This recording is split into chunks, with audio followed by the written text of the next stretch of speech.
sports. Coming up, we've got a good one on tap between America's team, the Dallas Cowboys, and the Green Bay Packers. I'll have scores around the league for you at the half, but it's time for a little football. So we'll hand it over to our broadcast team, Brandon Godden and Charles Davis. There's a look at one of the most iconic sports venues in the lower 48, built back in 1957 under the title of City Stadium. We are at Lambeau Field in Green Bay, Wisconsin. Nothing like the fanfare of introductions to an NFL game, and that was in evidence a moment ago. Fireworks, pyrotechnics, you name it. This crowd is ready as their guys get set to match up between the Dallas Cowboys and the Green Bay Packers. Along with Charles Davis, I'm Brandon Gaudin. And Charles, we look at this Packer team as we enter play here. They come in playing pretty well, 6-3 in their last 9 games. Meanwhile, for the visitors here, the Cowboys, they've certainly found their groove of late, winners of 5 in a row. And I think the sky's the limit for this team. They're playing the best football that they've played in a long time.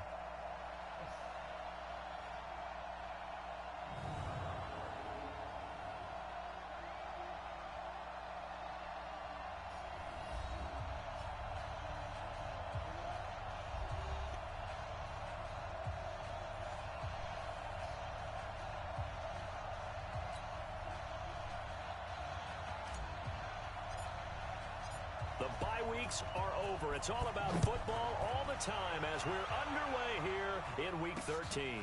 This is taken about 7 yards deep. And no run back here. This will be a touchback, and it comes out to the 25-yard line. So here comes the Packers offense now onto the field.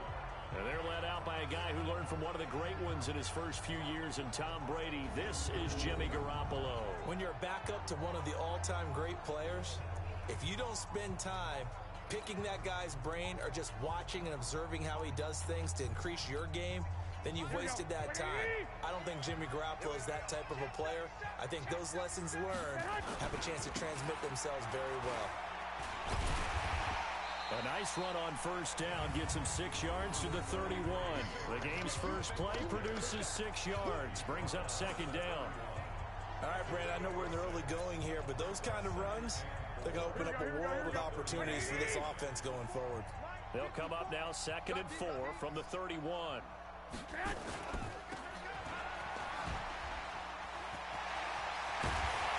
he'll be tackled right on the chalk at the 45. Give him 15 there, and the Packers have a first. I like watching the wide receiver screen because it's a real teamwork play. Because guess what? The guy catching the ball, he'll get all the credit. But how about the people up to block in front of him? Either fellow receivers or offensive linemen. That makes that play a really nice timing play, and sometimes it can break big. This is Jones. And he's got this one across midfield into Cowboy territory. The numbers for Jones last week: 22 carries, 68 yards, and a touchdown. Has 9 rushing touchdowns on the season, so a lot of credit has to go to the rest of the offense because you know those big guys up front are doing work. But now, the goal is to get to 10. And don't for a second think that the defense doesn't know that. They'd like to do their best to keep him out of the end zone in this one. And he's going to have another first down here as the tackle's made at the Cowboys' 25-yard line. I don't care who you put on him, he's going to be a handful in one-on-one throws. Yeah, right now, you're right. They're in man-to-man. Maybe need some safety help. I would say that'd be a good idea. Double-team him somehow. I'm going to have to make someone else beat me rather than let him shred my defense. Now a draw play. This is Jones. They'll get him to the ground at the 20 following a pickup of 4. Call it a gain of 4 on first, and that'll make it second down.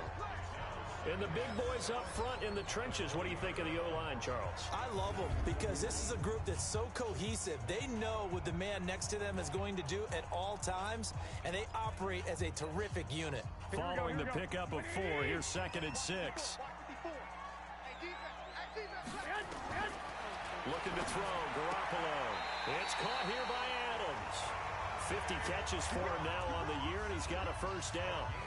First drive of the game. We did see this in practice, didn't we? Because they allowed us to stay and watch and see what their opening script would be, even though we don't know the exact play calls. That looks a lot like what we saw them execute, doesn't it? It really does. And in practice, it wasn't about a lot of big shots on that opening drive. They wanted to put together a series of plays, sustain it. They've done that. The defense now on their heels a little. That they are. And you know what else is happening now? They're gaining in. Defense is planning on playing them. So not only are they being successful on this drive, they're filing things away for future drives in this game.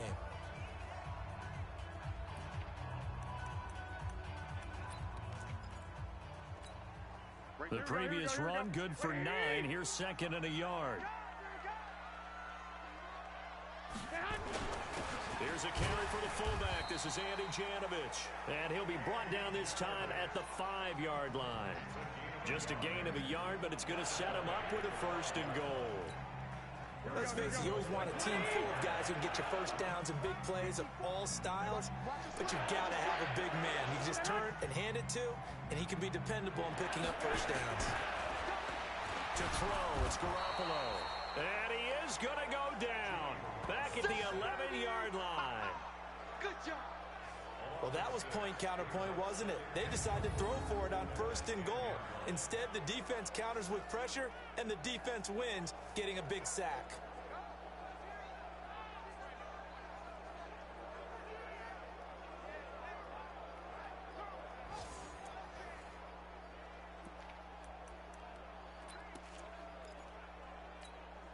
Moved back to the 10. They'll try on second and goal here. There's Garoppolo to throw. Oh, the pressure too great, and he goes down once more. DeMarcus Lawrence in there for the sack, and he's closing in on the all-time record. That's number 19 on the year. Charles, a little bit of feast or famine on this drive. They moved the ball okay, but they've been sacked twice now. And they've got to figure out how to plug that leak a little bit, right? Keep them away from the quarterback, because when he's not being hit, as you mentioned, they're moving the ball well. So 2 plays with only negative yardage to show, and now it's 3rd and 16. Garoppolo looks to throw. Setting up the screen here, Aaron Jones. And he'll be brought down this time at the 5-yard line. 11 yards, but still not enough. 4th down. And they're getting him involved early. You feel like they saw something on tape, or they just have a sense with him because he's had a good week of practice or something in that area that they want him involved, just as you said. They want. Oh, they flip it to the kicker. He looks like he's going to throw it. And all the gamble fails. It's incomplete. They pass up the 3, fake it. It doesn't work. And on the opening drive of the ball game, the defense comes up with a goal line stand. I know coaches always tell us that they make decisions about these types of plays, this type of a fake, earlier in the week to take the emotion out of the deal. I don't know that was really true here. This one felt like all of a sudden, hey, I have a feeling about, let's go ahead and get it, and it just didn't work. Yeah, I know one thing. They wish they had it back. Yeah, they certainly do, but the buck stops with the head coach on that one. He has to green light that attempt. On second down now, Pollard. And able to get this one out just shy of the 25 at the 24. 13 yards and a first down, Cowboys. And that's how you pick up a first down. Those shoulders went from parallel to square, and then he brought force with him to finish that run. Oh, that's impressive. And we saw a lot of that a week ago when he got the NFC Offensive Player of the Week award. Throwing on first down, but this one winds up to be incomplete. Cooper was the intended target, but it'll be second down. Defensively here, you're facing a top 5 team in terms of points scored in the NFL, so when they're that high power, you got to find a way to hold them under 20, because to me, that's the magic number. 20-point score gives yourself you give yourself your best chance to win. So if they're up around 24, 28, 30, they could be in some trouble. And I think so, because then you turn it into a shootout, and that means your offense has to keep pace. So from the 36 now, 1st and 10. No score after 1 on EA Sports. Let's go! Let's go! Let's go! Come on, set, 8, read, 80 weapons. look to throw now on first down. Rush coming, and he's taken down. Hindsight is 20/20, partner. Maybe they should have kept it on the ground again. Well, it almost looked like the O-line was run blocked. This time they opened up a hole, and the quarterback got sacked. They'll look to throw here. And this one incomplete. Too much contact to hold on to that one, and it's third down. Well, with a dime look on defense, 2 extra defensive backs on the field and covered up essentially every blade of grass. That allowed them to disrupt the play. An incomplete pass on that last play, and that means they'll need to come up with something here on third down. They're going to look to throw. Looks to throw, fires right side. And that's going to be incomplete. The coverage too good there. The contact popped the ball free, and it's fourth down. Even without a ton of pressure in his face, it just shows how difficult it is to pick apart his own defense. Those guys are sitting back, and they're not playing receivers as much as they're playing the eyes of the quarterback when he delivers the ball. And the kick's away as he angles this one for the sideline. Let's go, fellas. And Green Bay getting ready to go as they take the field. And, you know, certainly a lot of football left to be played. We're not into December yet, but right now where we stand, they're first place in their division, looking good, looking to be a threat come January. And let's think about what every team has in their goals. And the defense has it covered. It's intercepted. Picked off around the 41. And they are going to set up shop at the 40-yard line. Brandon, this is a veteran quarterback back there. He should know better than to make a throw like this. This is definitely not his best ball, and I think he knew this was trouble the second it was leaving his hand. 70, Indy. They'll run on first down. Pollard. 7 yards on the pickup there, and it'll leave him with a 2nd and 3. Well, no matter how they phrase it, staying on schedule, staying ahead of the sticks, whatever you want to call it, 7 yards on first down, that fits the bill. 2nd and 3. He's going to look end zone here for Cooper. And he bats it away, and it falls down incomplete. The former Michigan State Spartan, the rookie Justin Lane, there to bat it away. So the incomplete pass on the last play, and that leads us to a 3rd and 3.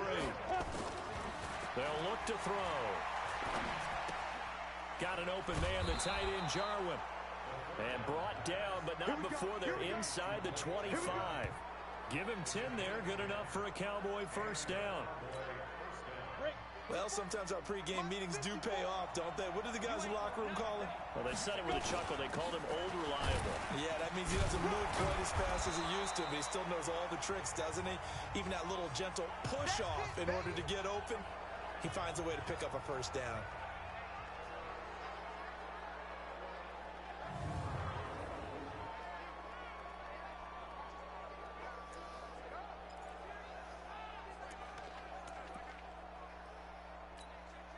Six yards on that last play. Here's 2nd and 4. 2nd and 4.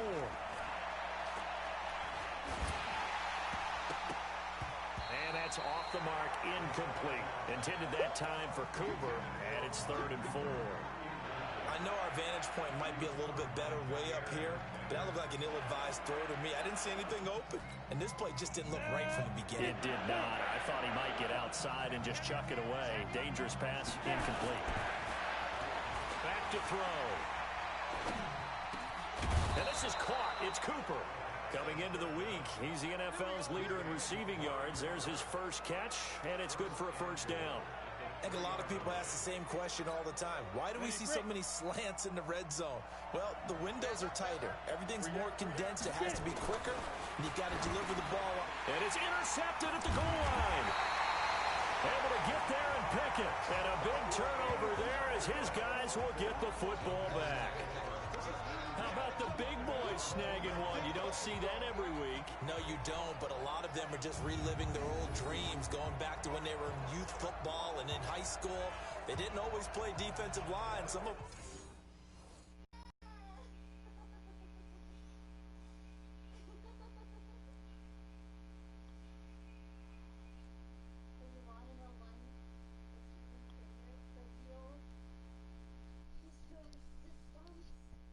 actually handled the football, and you can see the flashback when he grabbed that one. Here we go. The Packer offense ready to get their next drive underway. We've seen both of these offenses still sort of in that figuring things out phase, but I suspect some action on the scoreboard soon as they start out here 1st and 10. Looking for more there on 1st down, but this throw downfield incomplete. Devontae Adams, the intended receiver, and that'll bring up 2nd down. On 2nd down, it's Jones. Oh, and he's not going to make it out of the end zone. The push too strong, and that'll be a safety. So after a scoreless first quarter, we at least finally get some points on the board. But it can't be what either of us expected, can it? No, the safety's not what you expect for the first points of the game, but one of the goose eggs is gone.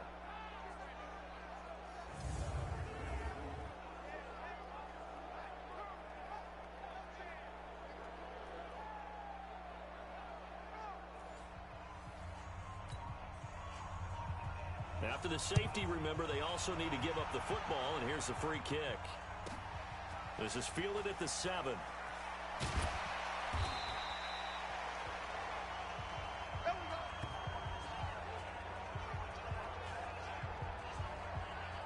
A look at the running back, the man out of the backfield as he gears up to go again. He's over 40 yards here in the second quarter. Been nice and effective for them, hasn't he? He has definitely been dependable, and really shouldn't underestimate what he's getting done here, because anytime you're on a pace that's going to approach 100 yards, you've really done some damage in an NFL game. And now he's looking just to add to his totals. Meanwhile, they take a shot to start the drive, but this is going to wind up incomplete. So after the incompletion, 2nd and 10 from the 22. Here's Pollard. And they're able to get this one across the 35. Give them 15 there, and the Cowboys have a first. Well, CD, a lot of times like to separate speed and quickness, and they've got a back that's both. We know that he's fast in the open field, but, man, his first step is so quick, too.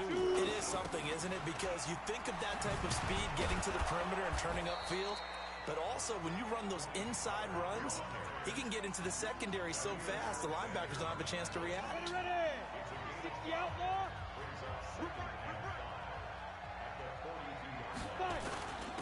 On 2nd down, Pollard. And he'll get it out a couple yards shy of midfield at the 48. 6 yards the pickup, and that's a 1st down. It's a gain of 6. 1st down,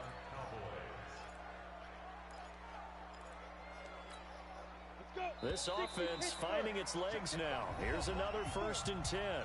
2 minutes remaining in this first half of football. And we'll remind you that coming up at halftime, we'll join Jonathan Coachman and the gang in Orlando. Coach will have stats and scores from the early games going on here around the NFL. Packer pressure, and down he goes. I think normally we would talk about this more with basketball players and football players, but let's adopt it in this case. He's a stat sheet stuffer. Had the interception earlier, now a sack.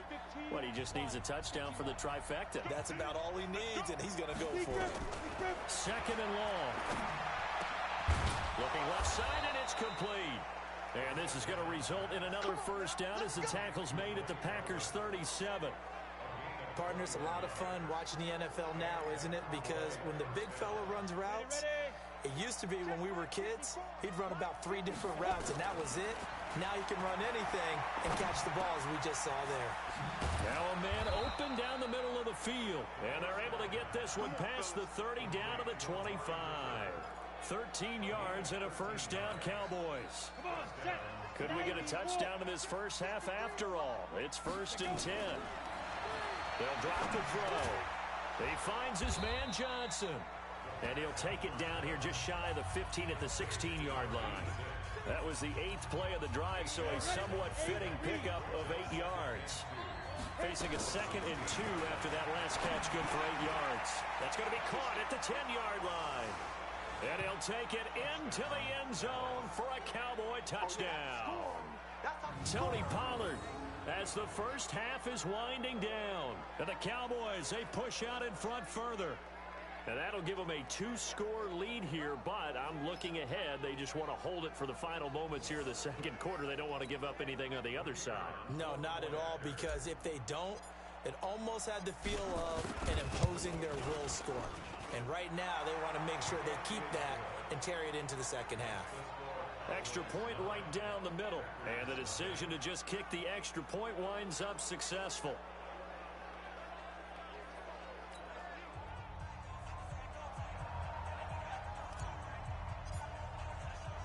The kickoff team on the field now as they will send this one away. It's a very short kick taken by an up man. And it's a pretty good return here as he'll get it up to the 29-yard line.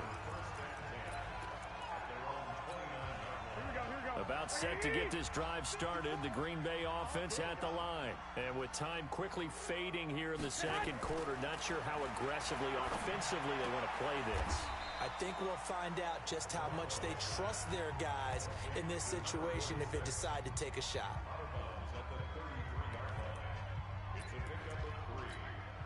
That first down completion only netted him 3. 2nd and 7.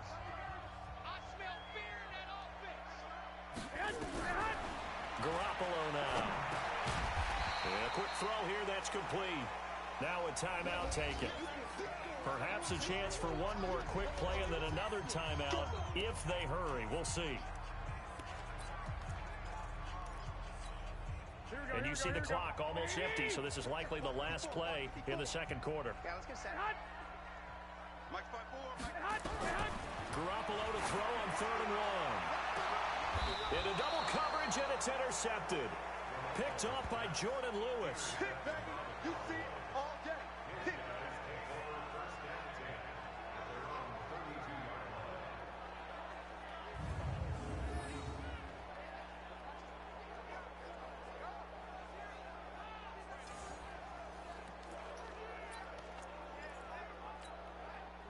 About set for this next drive by the Cowboys offense. Time for a final kneel down or a safe run, and then they can head to the locker room with a lead. Yeah, or they can even run a screen. And he's going to go down. Couldn't get a throw off with the pressure. Maybe that was for the best, as that brings us to the end of this first half of play. So we come upon halftime with 9 points separating these two teams. As we send you down to Orlando, where Jonathan Coachman has our EA Sports halftime report. Coach. All right, Brandon, thank you very much. We're starting to get near the home stretch of this NFL season. It's Week 13, so let's get an update on what's going on. We'll begin up north at MetLife Stadium over in New Jersey. And it's the Giants who have the lead as they approach halftime. Saquon Barkley, 2 touchdown runs on the afternoon. From there, we head down south to Atlanta to check on the Falcons at home at Mercedes-Benz Stadium. And for the moment, they trail the visiting Saints in that one. Michael Thomas, a touchdown reception. Lastly, let's head to Paul Brown Stadium in Cincinnati. See what's happening with the Bengals. And they've gone to the half in that ball game with the visiting Browns out on top. Baker Mayfield with a couple of touchdown passes. Meanwhile, in our game, it's been a defensive struggle. Which offense can break through in the second half? To find out, let's hand it over to our broadcast team of Brandon Godden and Charles Davis. All right, Coach, thank you, and we welcome everyone back for quarter number 3. The Cowboys will get the football first here, and they have the lead as well as we are underway in quarter 3. That's fielded in the end zone. And all that work, but he stopped where he ultimately would have been, and he's simply taken a knee, and that's the 25-yard line. Out come the Cowboys now as they'll go on offense first here in this third quarter. They have the lead now. They'll be looking for some separation here as we begin the third quarter. I like the way you term that, because now I think they go a little bit deeper into their playbook. They like what they did in the first half. That worked okay. But in order to get the separation that you just talked about, change things up a little bit. Change your tendencies, try and hit them a little bit more with some things they didn't see in the first half. We'll see if they do just that. Here we go on 2nd and 12. And that'll be incomplete. Took a pretty good shot as he tried to pull that one in. Couldn't hang on third down. We've seen good cover skills on display throughout this game, really from both teams. And there's another nice example there of them making it difficult to complete a pass. An incomplete pass on that last play, and that means they'll need to come up with something here on third down. Back to throw here. And that will be incomplete. Well, that's a perfect example of how he was named NFC Defensive Player of the Week from last week's game. He is just all around the football right now, isn't he? That he is, and it's funny because I talked with the coaching staff about drills that they do in practice, and one of them is called matching hands. And as soon as that hand is launched by the quarterback, you throw up the opposite hand and match that hand with the QB, and oftentimes you're able to knock it away, as we just saw there. So here are the Packers now. They get set for their first possession of half number 2. They trail offense, first time to touch the ball in quarter 3, and we'll see what they can do. And I can't wait to see what they have planned, because some teams script to start a half. Other teams just go, okay, these are the sequence of plays we want to run. These things work well for us. And sometimes they throw in that big chunk play right away. Shocker. Try and get after them early and try and create a big play to give themselves some momentum. See what they have up their sleeve. What we got? What we got? What we got?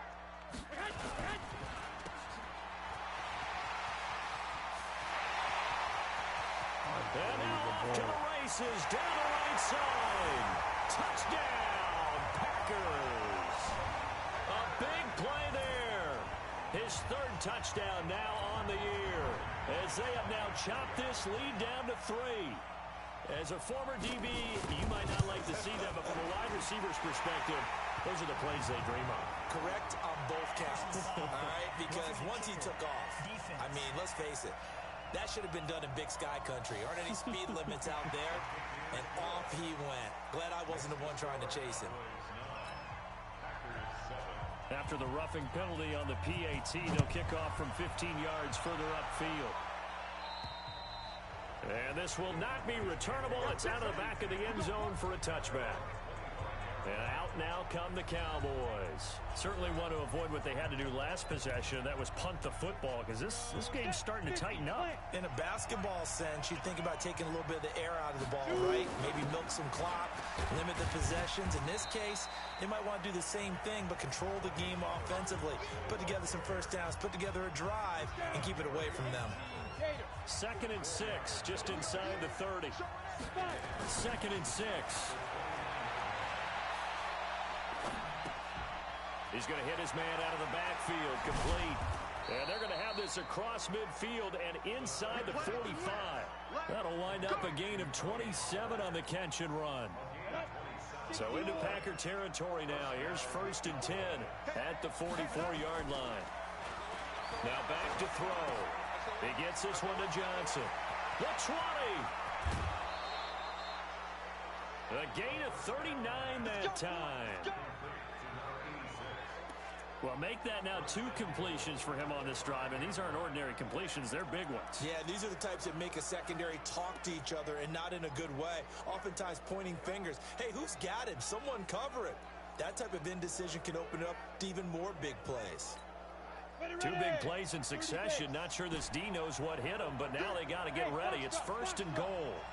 53 check, 53 I'm on. Now a shotgun snap as they'll look to throw. That is caught.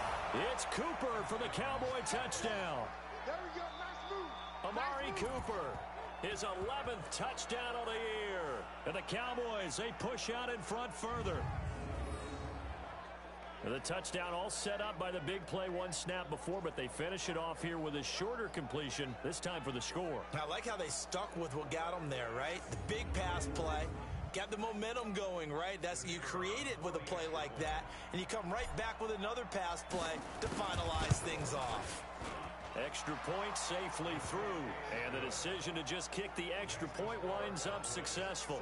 The drive summary, 4 plays, 75 yards. And it culminates in a Dallas touchdown. Set now to kick this one away, and off it goes.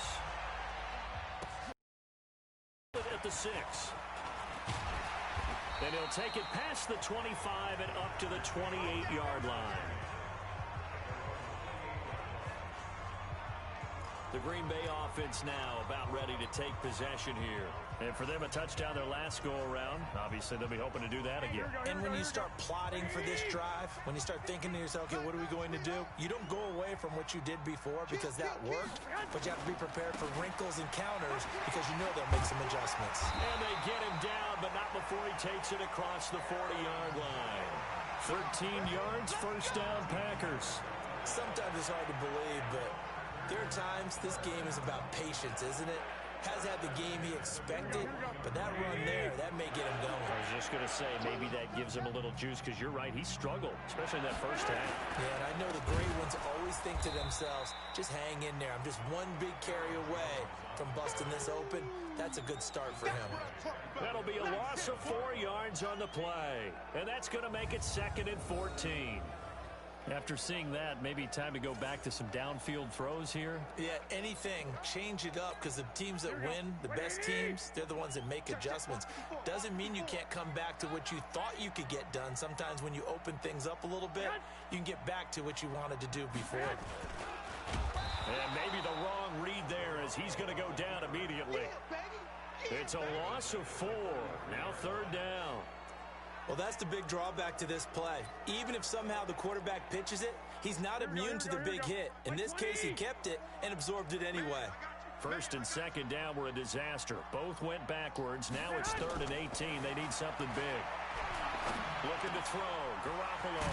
And that's complete to Adams. They'll wind up with 17 on that one, but they're still a bit short here for 4th. Boy, they had a lot of real estate to make up there, but what a big-time play for them. Nice completion, excellent game. Now they're in 4th and manageable. Just a little short, though, with that marker. And now where will the side judge stop his walk? That's the question. He says it crossed out of bounds at about the 17-yard line.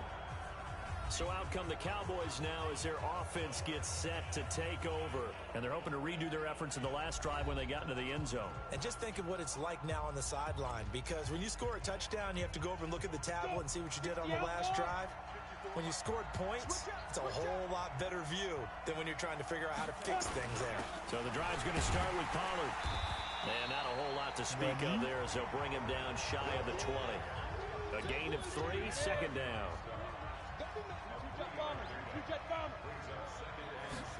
Here's a 2nd and 7. He's got the connection to Cooper. And he'll be corralled well upfield right around the 40-yard line. A gain there of 21 yards. If you're going to blitz, likely going to leave you in man coverage with this guy, and that is less than ideal. It is, because just about any offense that has an elite receiver, if you blitz and have him in man coverage, you're going to him, even if he has an elite defender on him, because he usually knows where the ball is before the defender does. And he takes it down deep into Green Bay territory.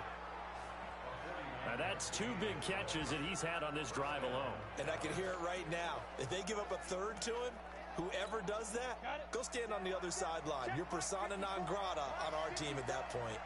So now following the big play, they've got a 1st and goal all the way down at the 10. The quick slant caught. And able to break one tackle, but then quickly brought down. But a nice little gain. 10 yards on the pickup there, and it'll be 2nd down.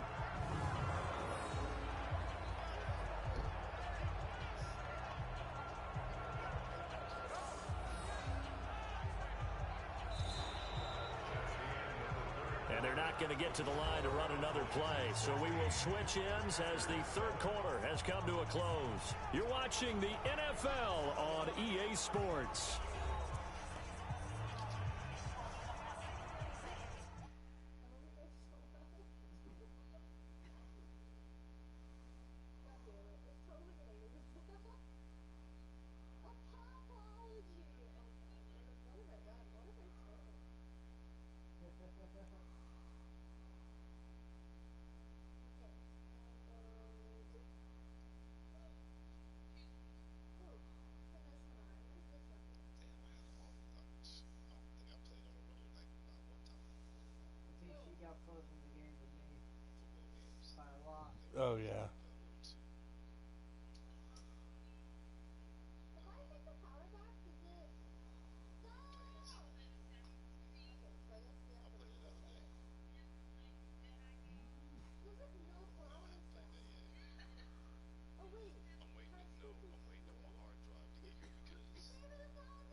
An ideal spot here to get a first down and try to run some more clock. And this is second and less than a yard. Now Pollard trying to bounce it outside, but he's only able to get it back to the line of scrimmage. They'll say no gain on the play, so it was looking good, but nothing there. Now it's third down and inches. And they'll let their fullback try and push the pile. And he will take it in for a Cowboy score. It's the fullback. His second touchdown on the season. And the Cowboys, they push out in front further. The Cowboys offense, it'll stay out there as they'll go for two. They'll try and throw for it. And this one's caught. And their fourth quarter lead grows by a couple more. So they go with a pass there on the two-point try and able to convert it, Charles. And a good job by the offense figuring out their two-point play and using it well. It's interesting how people are using the strategy nowadays, though, isn't it? It really is, and I don't know how much that particular play factored in, but with the PAT moving back in 15-16, that kind of changed things, didn't it? It's really a part of everyone's strategy now. When I talk with coaches and when we sit with them, they always talk about they actually have two-point periods in practice now, something they never really did before. And Green Bay getting ready to go as they take the field. And down on the scoreboard, certainly needing to avoid what happened on the last drive, punting the football. Yeah, you made Sense of Pollard's urgency has day to take look like over it for was them nothing. here. They know the score. They know the situation. You made And by Pollard's the way, day look the like it punter was no longer nothing. exists for their offense. That's how they have to treat this drive. They need points. Big time. Pick me up. Here we go. Here's Garoppolo on 1st and 10. And he's got the hook up to Moore. And he'll be upended at the 28-yard line. Just a 3-yard gain there. You got the big lead defensively. Willing Look to give at him that Pollard's underneath day. stuff. I thought And he this was is why having you a work on field your day. tackling. Tackle him after the Then I catch, see what you inbounds, did. keep the clock running. Just go ahead and bleed the game out that way. Well, it's like, shit, I didn't do Left side, shit. a completion to his tight end. And he gets this one just shy of the 40, down at the 39. Catch number 40 for him on the year. It's a first down. So from the 39 now, they'll come up on a 1st and 10.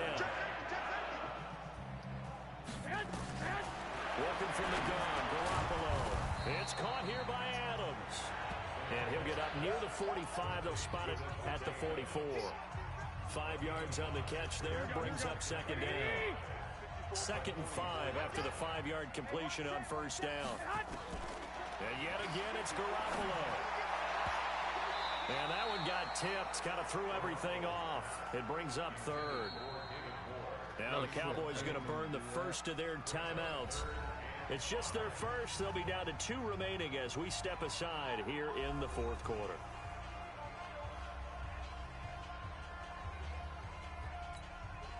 The Packers on 3rd down. 0 for 3 to this point. They could use a conversion. This will be 3rd and 5.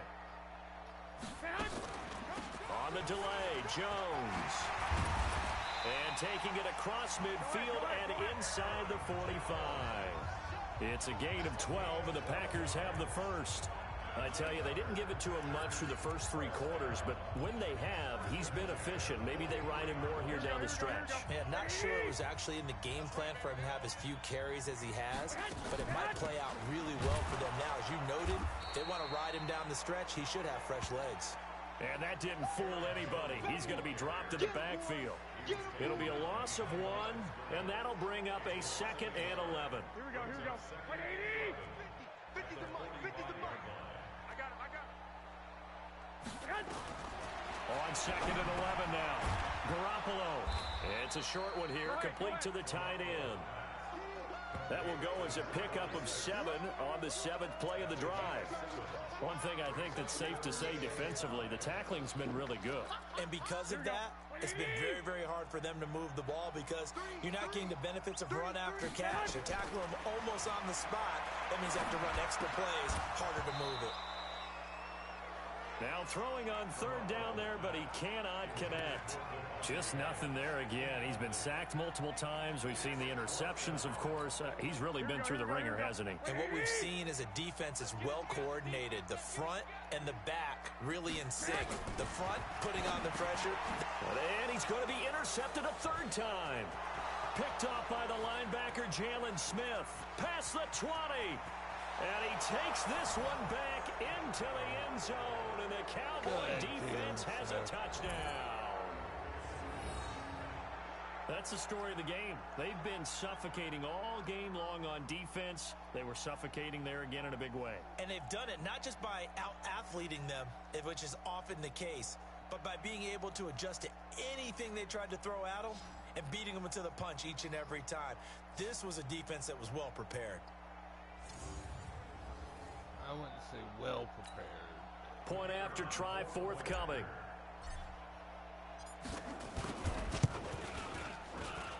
And the lead is now 24. So the defense creating some points, not only getting the interception, but then returning it to the end zone for the pick six.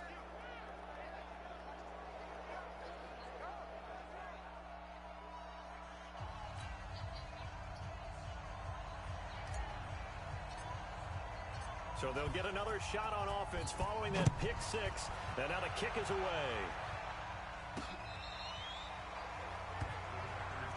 Let's go, baby.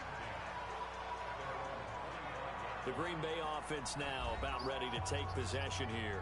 And following the pick six, and they have decent field position and throwing that pick six. We'll see how they attack this drive.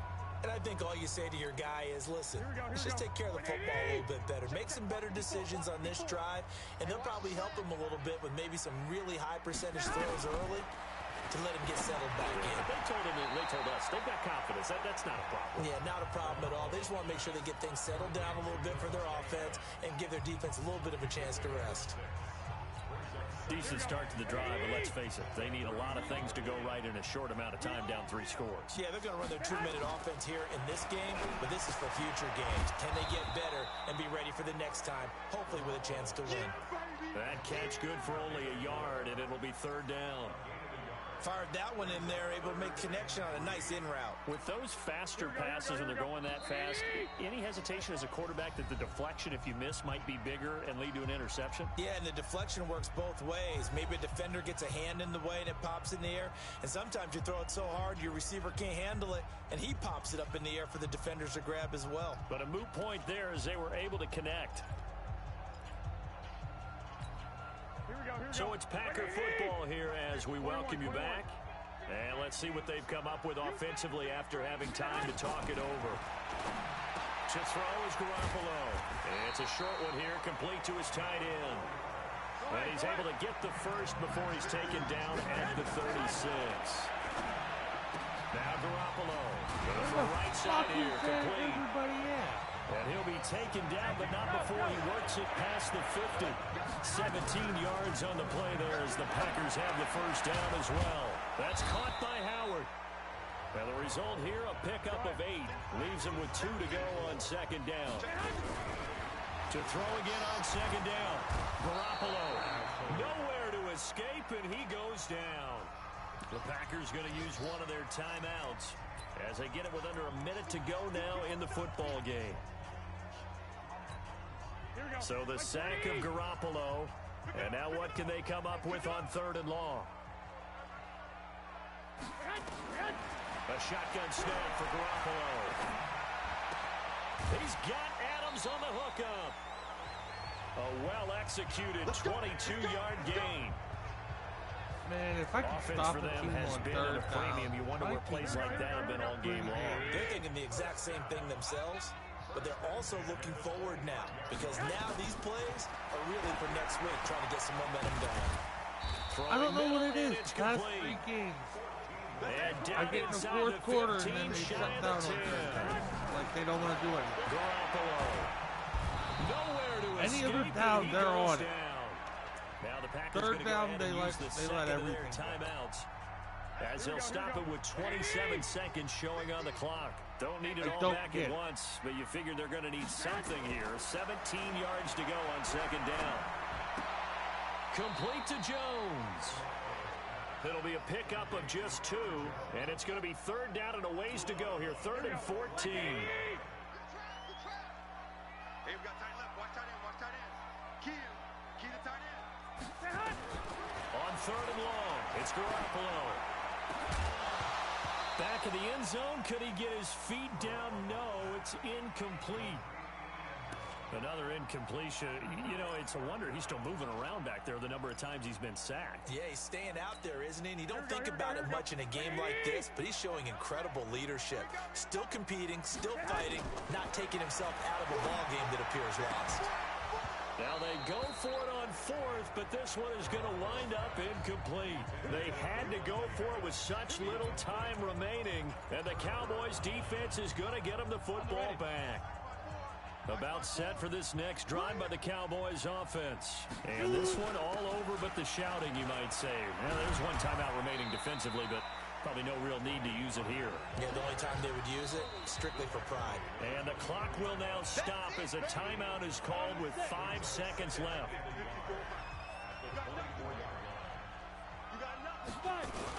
Here's Pollard again. And he'll get it up to the 33-yard line. The Cowboys signal for their third and final timeout.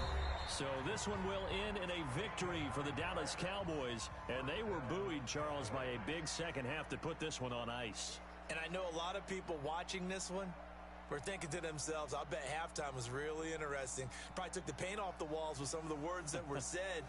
But I get the sense that it was much more of the adjustments they made. They came in with a game plan that we saw that didn't work in the first half. They made the adjustments necessary, went away from that, and then they got it together, got a spark, and then took off. It's really nice to watch in the second half. So for Dallas, they continue to keep pace for that first-round bye as they move to 11-1. And they'll get another road date next week as their opponents will be the Minnesota Vikings. Meanwhile, for Green Bay, this loss cost them in the playoff chase as they fall back to 7-5 on the year. And they'll try to get back on the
he lost to Jacksonville.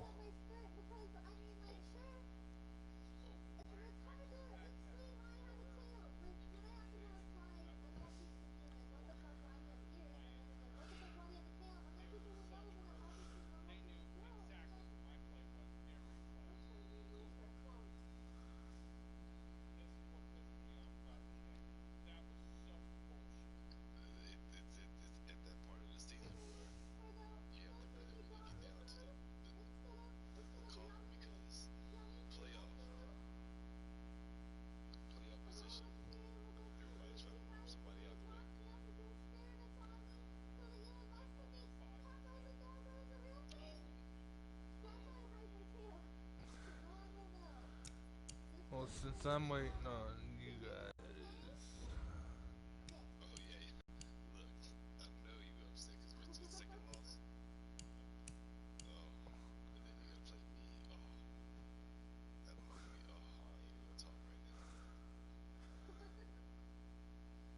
The NFC is pretty tight as far as records. I think right now I'm the only one with one loss.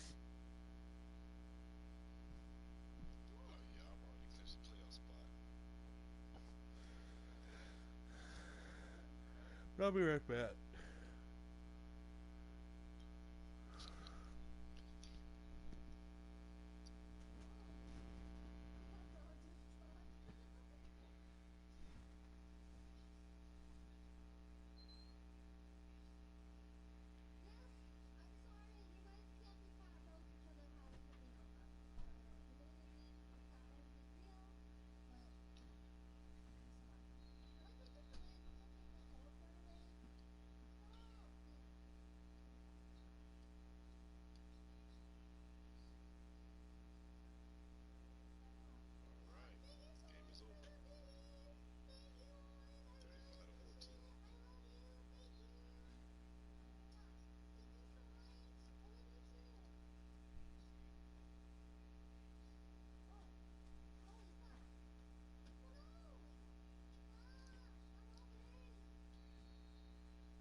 on bread.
Waiting on you, bread.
I don't know if I should wait to play my game and watch yours, or I don't know if I want to wait to play mine so I can see what happens in your guys' game.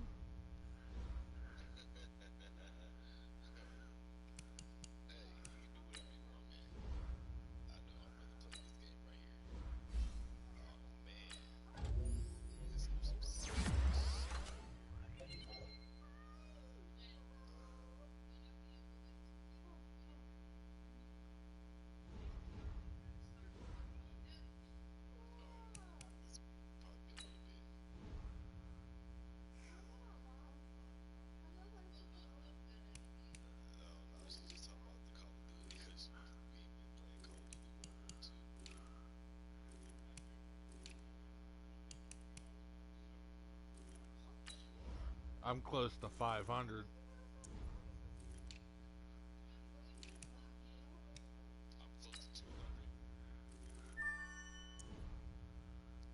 I think I'm at like 478.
see what you mean.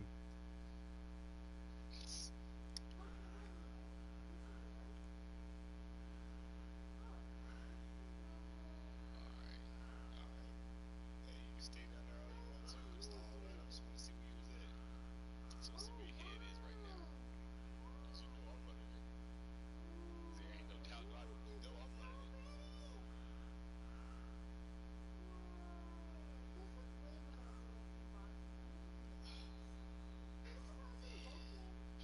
is that, third and 3? Oh, no, no, no. I think I can get that. Oh, shit, my fault.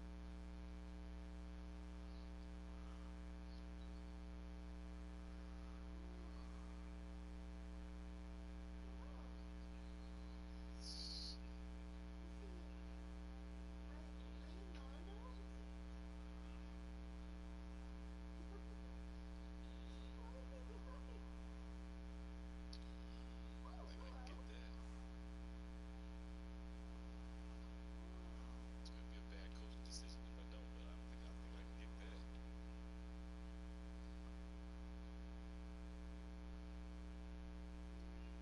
Here he is. Yeah, I think I can get that. Shit, I ain't play this for nothing. Come on. I think I can get that. Let's go.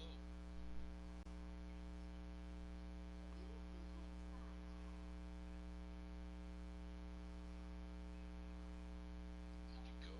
Shit, run right up the middle. No.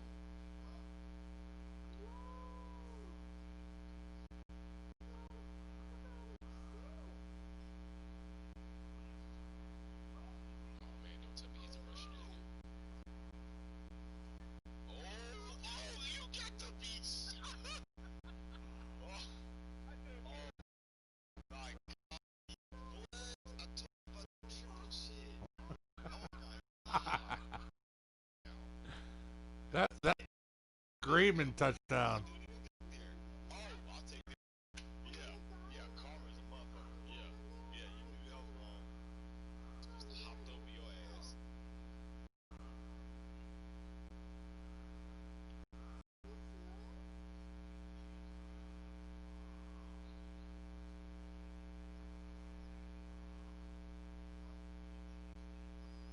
Oh my God.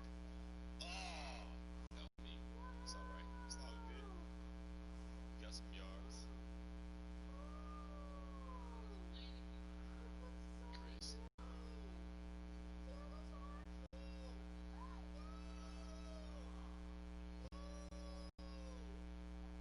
Yeah, trip into the end zone. Trip into the end zone. That's right. Rush the trip. Ouch.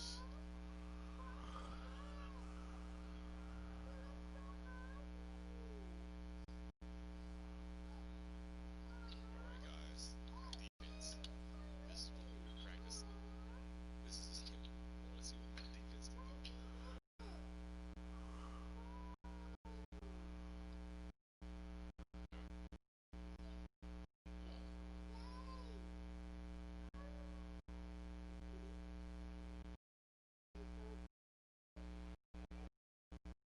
Yeah, that hole was big, but you closed real quick.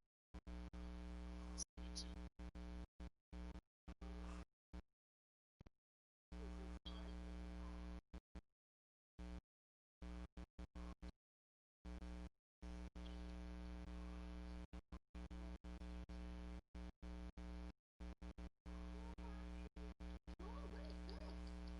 Oh, he caught that.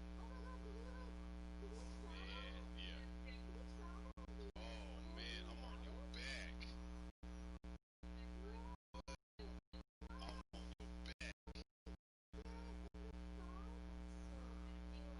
There's two receivers my brother has that I have trouble. Pettis and Kittle.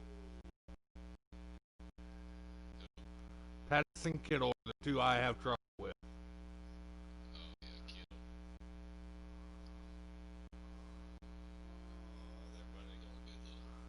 It's gonna be a little tight on the running.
That's still 6 less than Lawrence.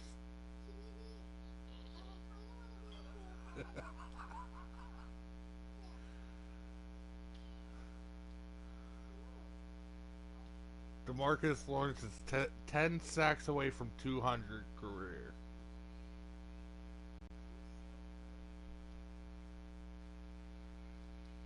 Oh, he dropped it. That's the shit I'm talking about. You had that. Oh, I fucked that up. Oh, that's a good punt. Yeah, that was a good punt. Look. Yeah, I did. I looked at it. I was like, oh, that is a good punt. No, usually I try to get the motherfuckers on the 2. That was a good punt. That was a good punt. That is a good punt. I think anywhere from the 10-yard to the 1-yard line, anywhere in there is a good punt. Oh my god. Oh my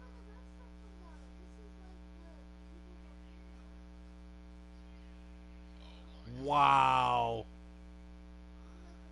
Right up the middle.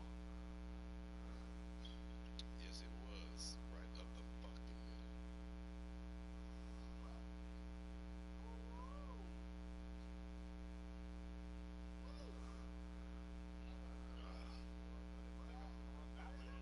Oh man, I didn't want you to run no yards. Shit.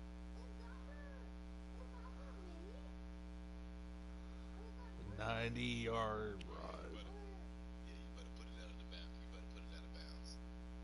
I'm trying to get as close as I possibly can to breaking them.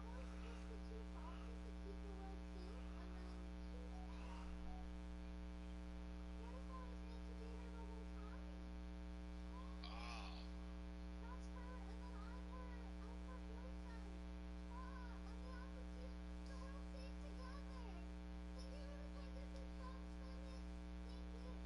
Oh, we ain't showed them all the offense yet. It's just a little bit of the offense.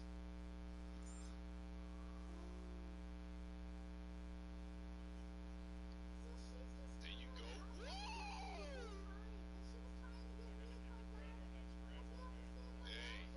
Hey, I'm looking around. I'm looking around.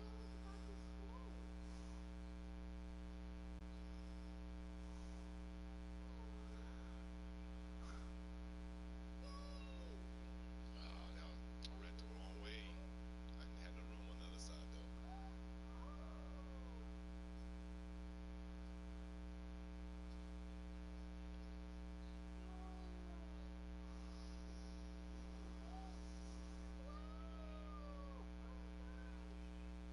Got him.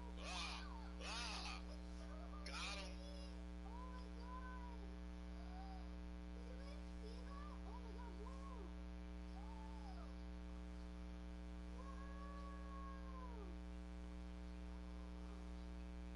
Get off. Oh, flag. Mm.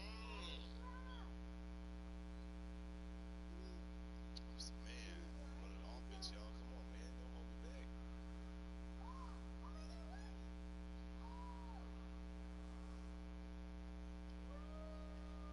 Ah, throw it up. My fault. That was my fault. I should have threw that over your head. I threw it right at you. If I'd have threw it over your head, you'd still be chasing me right now.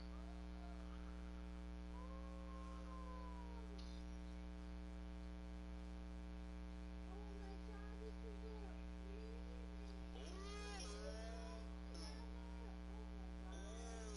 last minute, put your hands up.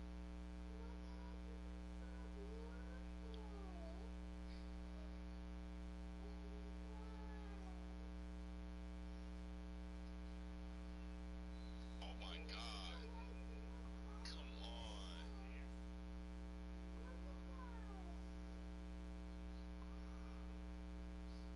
He's lucky he didn't get called for defensive pass interference on that.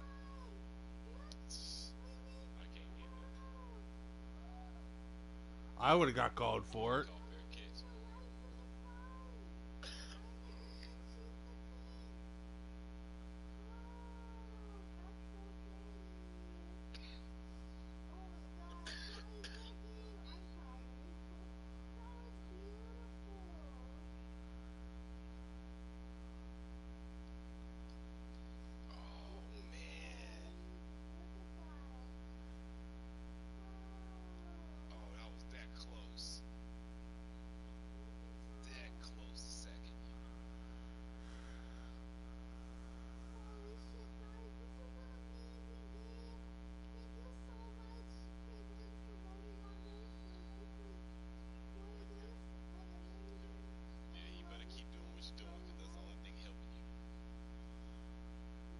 Like I said, him and Pettis are the two I have trouble with.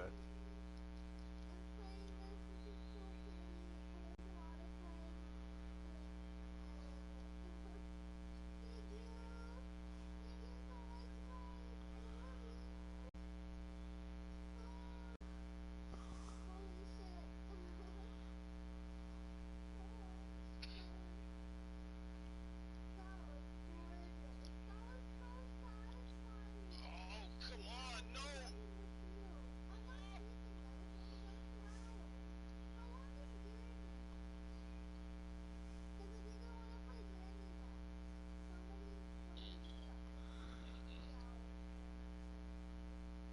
Oh, shit.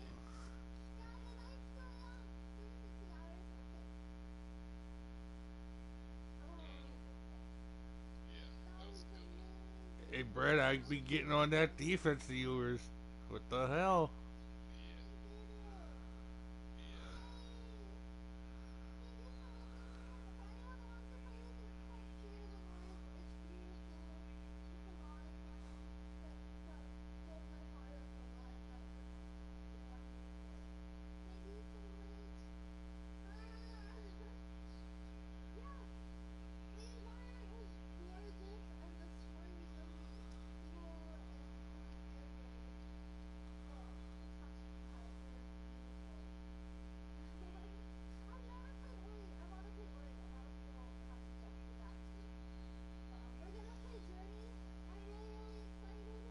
That's all right. Let's get in the game. Let's get in the game. There you go. There you go.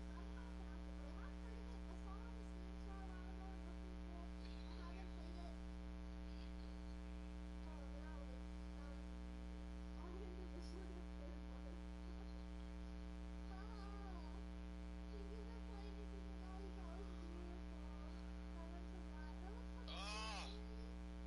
Ah! I seen him too. Oh. Oh. Yeah.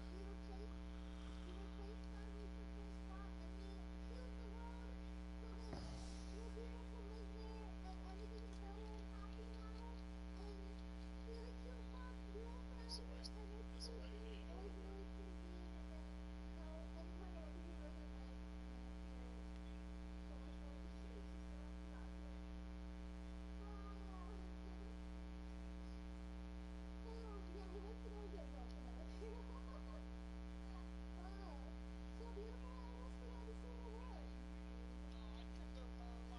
Yeah, I told him keep that chipping shit. Oh God.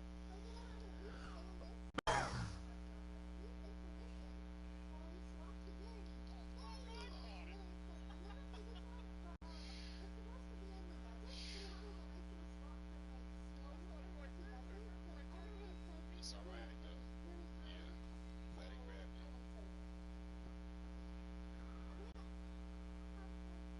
Oh shit. I didn't see the time.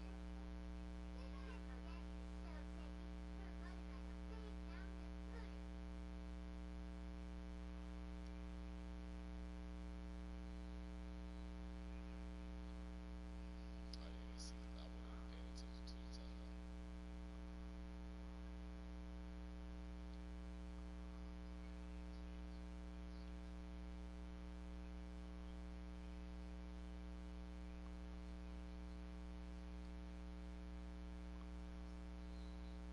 Hold on, give me a second.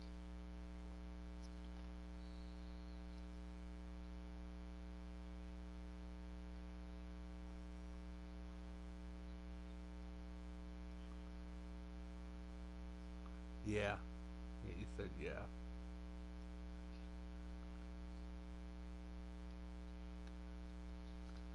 I'll pause it in a second.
Welcome in, everybody. It's the coach. This is Madden 20 on EA Sports.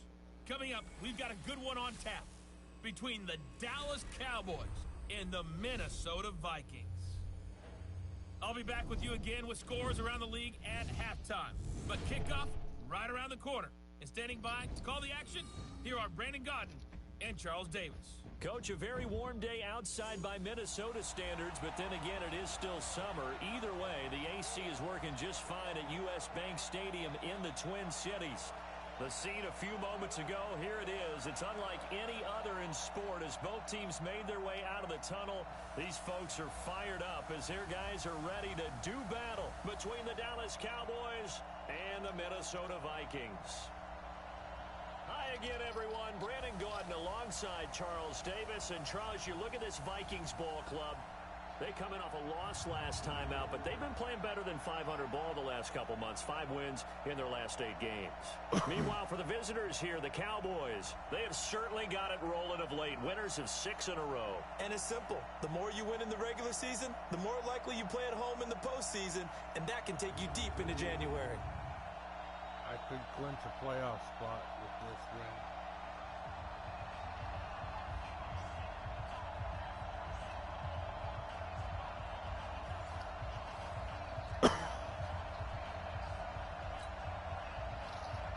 Three-quarters of the NFL season are complete. What lurks in our final month? We're underway in Week 14. This fielded a few yards into the end zone. And he'll wind up getting an extra couple yards here for his trouble as he'll bring this one out to the 27. So here are the Cowboys now ready to go on offense for the first time. And they will be led out by their 6'4 quarterback. What I enjoyed this week is that you asked to talk to his offensive center before the game and find out a little bit more about him and what the relationship is. And that was a pretty positive story, wasn't it? Yeah, and really what I took away from that is just how it has permeated throughout the entire offensive line, the relationship they've had. It's really a group that's in sync. They care about him. That's the thing. They really care. And when you care that much, you're going to play that much harder for him and give him a better chance to lead the team to wins. And he takes it all the way down to the 28-yard line. A big play there on the first play of the game. 45 yards.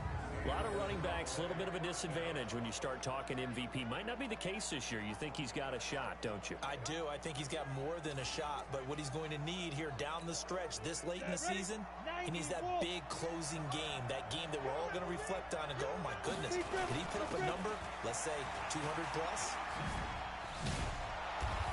And he's tackled a yard short of the marker. Good gain of 9 on first down. The impressive opening drive continues and just space being created by those guys up front. We're seeing this the same way, aren't we? We are seeing an offensive line, as this game gets started, as it starts to unfold, that they are dominating the line of scrimmage. 2nd and 1 is often an invitation to take the big shot downfield. I bet the offensive lineman said, are you kidding?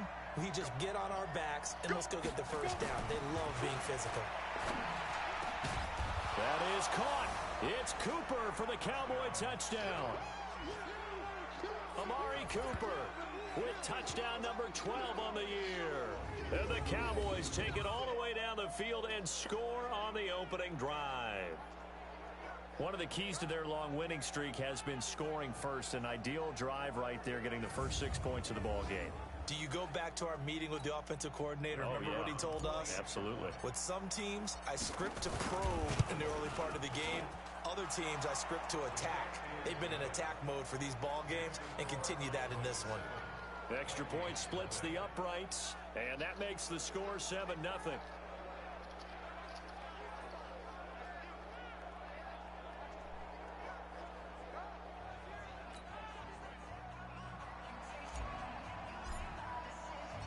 Out is the kickoff unit as they run up and send this one away. This fielded a few yards into the end zone. And no run back here. This will be a touchback, and it comes out to the 25-yard. Offense making their way out. And a glance here at the man calling the plays under center, their 6'4 quarterback. And what I enjoyed in preparing for this game was talking not just with the coaching staff, but with him as well. And I found it interesting that the coaching staff sees him one way, and he sees himself an entirely different way. Yeah, one thing he said he's always working on, we know he's not bad at this, but his footwork, always wants to improve that, and that's something he's going to focus on here. And what was so funny, what the offensive coordinator say right off the top, he's got great footwork. Love his footwork. So this guy is never satisfied. Let's take a look here at the offense for Minnesota. It's been quite the evolution for Stephon Diggs because when he came out of high school, many thought he was the top prospect going into college football. Didn't have quite the career that was expected and actually got drafted lower than what many people thought. But boy, is he playing to a top level now while he's in Minnesota. Now a toss left side into the hands of his tight end. And they get him down, but not before he takes it across the 40-yard line. 13 yards as the Vikings pick up the first down. The numbers there in last week's game for Smith. 6 catches, 51 yards, and a touchdown. And he's able to haul that pass in there, but he knows he's got a tough task. Quick strip, the ball's out. Wow, that ball gets knocked free, but a teammate comes along and scoops it up. It's almost like baseball. Guys at bat, people are on base in scoring position. One guy doesn't get him home. The next guy comes through and picks him up. And avoids the turnover. A throw taken in by Hamilton. And he'll be taken down at the 44-yard line. 7 yards there and a first down. Ready? Check. Throwing on first down. Huggins. It's caught. Smith. And he's going to get this down near the 30-yard line. They get 14 there. First down, Vikings. So 1st and 10 now from the 30. Off play action. Huggins. And this will be incomplete. Physical play on the football there, and it's 2nd down. Here are the starters defensively for the Cowboys. They played extremely well last week in that win over the Packers. And the big thing for them was the interceptions. And you hear teams all the time talk about establishing themselves against the pass, no-fly zones and things of that nature. This group had a bunch of them in last week's game. Ball on the 30 as they come up 2nd and 10. In your face. From the gun, it's a give to Cook. And only able to muster a couple down to about the 27. Good job there keeping him to a short gain. Of course, he's coming off a really terrific performance, reigning NFC Defensive Player of the Week. And I know people get caught up in, well, if you're the reigning Defensive Player of the Week, you must have made a bunch of spectacular plays. Like you mixed in a few of those, but most of the plays. Nowhere to turn here, and he's going to go down. Back at about the 37-yard line. DeMarcus Lawrence in there for the sack, and that is now 21 for him on the year. Wow, what a season. 2 sacks last week, another one right here.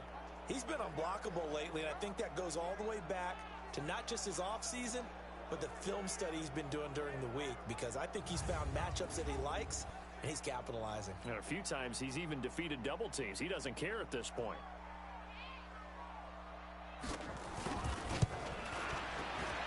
And his kick is right there. It's good. And they are on the board, but still trailing. It's 7-3.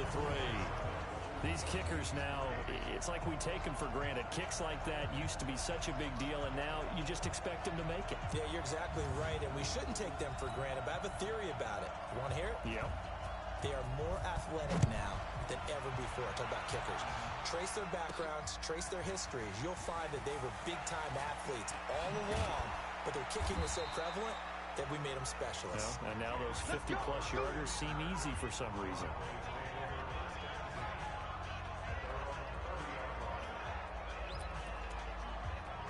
Cowboy offense heading out. Let's take a look at the playoff picture coming into the weekend in the NFC. As of this moment, as pretty much everyone knows, they sit alone in that top spot, but nothing is guaranteed. They haven't even clinched the playoffs, so a good start, but a long way to go. And you know, a blunt veteran inside their locker room has stood up at one point or another and said, you know all this means nothing so far. We've got to cover this, get it done. What do we want to be? It's like winning a title in August, right, in preseason. Doesn't count. Let's go ahead and get this thing done. The last run got 3. Now here's 2nd and 7. Run for Pollard. And he'll be taken down, but not before he gets into enemy territory. Give him 18 on that one, and it's a Dallas first down. Well, they're making a real first-quarter statement with a run game, no doubt. For those who remember old-school football, running it, establishing things, seeing backs find holes, get through them, they've got to like what they're seeing from this unit so far. Right now, they've decided to, as you said, establish the run game, and they've been successful doing it. 31 yards there and a first down. So the big play means just like that, they'll operate from the red zone now on first down. It'll be a handoff to Pollard. And for one of the few times here today, this run's not going to go anywhere. After one, 7-3 the score on EA Sports.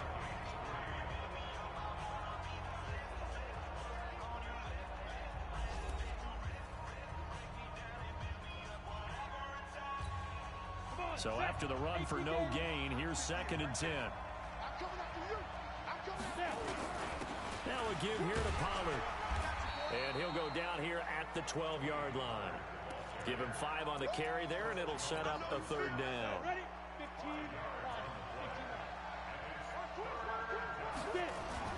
He'll look to throw.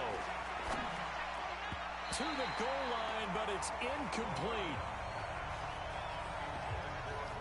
I think that was a good job there defensively. They did allow them to drive all the way downfield, but once they got their backs to the goal line, they really turned up the pressure. Yeah, they let them get all the way down here. Now the field shrinks. They've struggled to convert, and that last incompletion brings up 4th. And it's caught. And he is into the end zone for a Cowboy touchdown. A 12-yard touchdown grab. And the Cowboys, they push out in front further. It took a pretty big risk right there going for it on 4th down, but hey, not only did they get the first down, forget about that, they got in the end zone. Yeah, because normally you're just thinking, can I get enough yardage to get it past the sticks and pick up a first down? Instead, they go for the end zone and get it done with no margin for error. Remember, 4th down, they went for it. Out comes the kicking team here for the extra point. And this one's right through to make it a 14-3 ball game. So this drive spans 7 plays, and it's capped off with a Cowboys touchdown.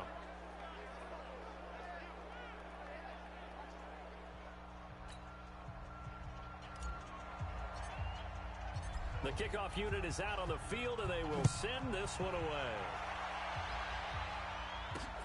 Fielded about a yard deep. And a pretty good return here. He'll be stopped just shy of the 25 at the 24-yard line.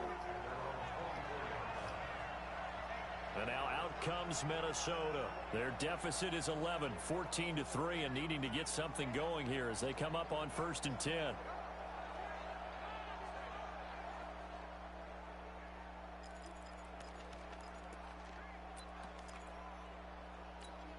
Ready, set. 54, right there. 54, Mike. Ricky. Ready. They start the drive with Cook. And he's going to get hit at the line of scrimmage and driven backwards. No gain on the play there. 2nd down. 91. Check, Mike, 54. On 2nd down, Cook. And he'll be stopped up at the line of scrimmage with a flag down. Let's check on the call. So no gain on the play. They'll decline the penalty to not give them the down back. And were you thinking to yourself that maybe they would take the yardage there? Because I definitely was. But as you noted, maybe they're just looking at the downs chart and saying, okay, we're comfortable where we are. Into a double team, and it's intercepted. Picked off around the 41. Well, if you go by the numbers, you'll find as the temperature goes down, so does the passing efficiency. And now that we're in December, even the routine throws are going to be harder for the quarterbacks. And this one, it winds up getting picked off.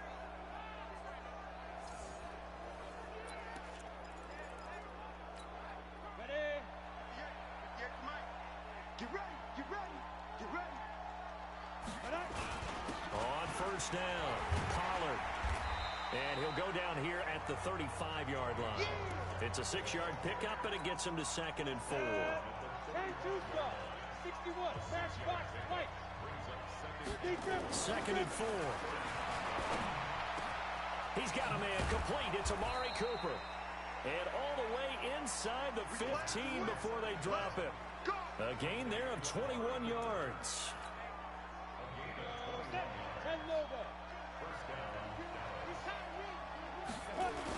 They'll run on 1st down. Pollard, and he'll take it into the end zone for a Cowboy touchdown. Tony Pollard, his 17th touchdown now on the season. And the Cowboys, they push out in front further. When you talk about a battle being won in the trenches, that touchdown right there, a lot of credit to the offensive linemen. Yeah, when you watch them surge across the front, they really created great space for the runner to get in. Point after, right down the middle. And the decision to just kick the extra point winds up successful. So they only needed 3 plays on that drive. And it was finished off by the 14-yard touchdown run.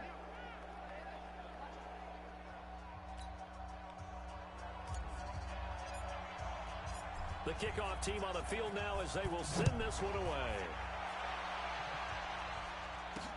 Fielded about a yard deep. And all that work, but he stopped where he ultimately would have been, and he's simply taken a knee, and that's the 25-yard line. Now the Minnesota offense set to take over again. And this, let's face it, an important drive if they're going to get back into this ballgame. Think about going into the locker room down 21-10 as opposed to 21-3.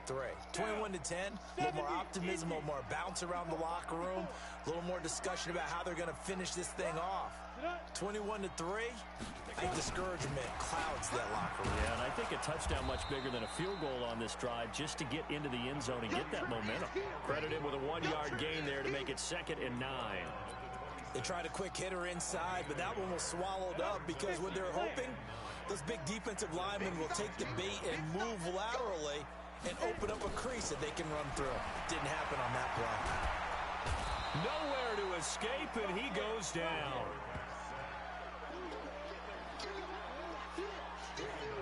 3 scores down, not even a halftime yet. They're not getting much generated offensively. They've got to figure it out. It's tough because this defense just seems to be playing with so much confidence right now. They really are. They are on their toes, and they're getting at them.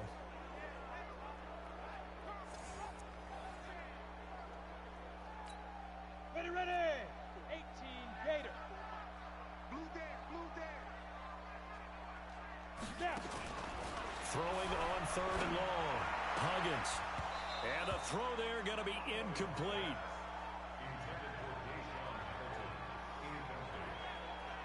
Problems on 3rd down so far in this first half. Relatively small sample size, but they're now 0 for 3.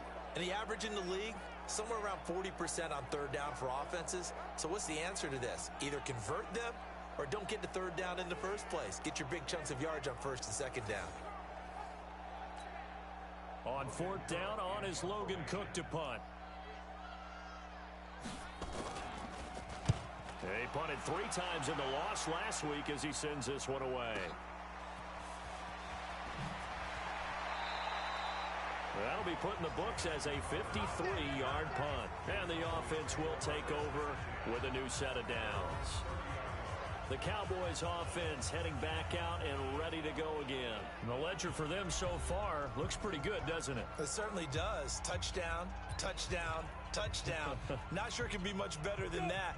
They've got to feel very good about the groove that they're in at this stage of the game. So 1st and 10 now from the 30.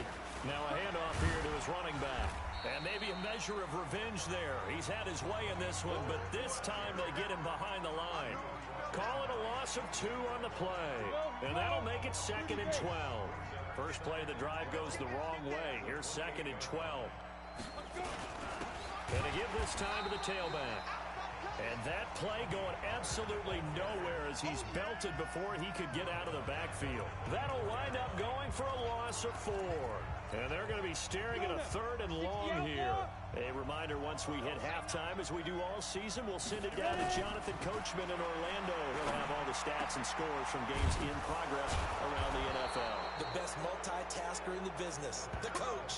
And they're able to convert on 3rd with a solid gain of 23. It certainly feels like there are more stars at the tight end position than there were even 10 years ago. And I think it's become more of a glamour position because of the ways it can hurt a defense, and guys want to be involved. They can be in line, close to the line of scrimmage. They can split out like receivers. And he is into the end zone for a Cowboy touchdown. Tony Pollard, his second TD of the game and 18th of the year. And the Cowboys, they push out in front further. And always a good first half when you can hit pay dirt twice. And it never hurts to have that good feeling as the game moves on. Just think about halftime. If that's all he gets, he'll just sit there at the half and think, all right, 2 already. I can get some more.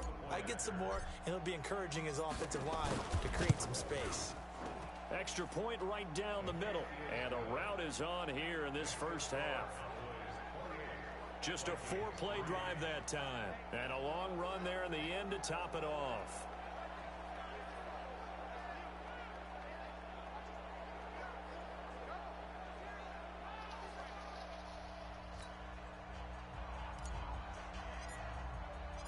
Set now to kick this one away, and off it goes. Fielded about a yard deep. And he'll make it across the 20 as his guys will set up shop at the 23-yard line.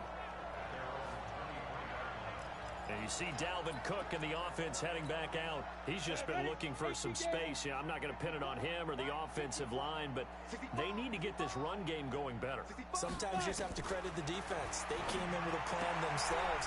So I think now you try and mix things up a little bit. Get the ball in the hands of some other people, find some other playmakers, but always let the defense believe that he's still a threat. I was going to say, don't forget about him. No, don't take him totally out of the game. To throw on second down. Huggins looking left sideline, incomplete.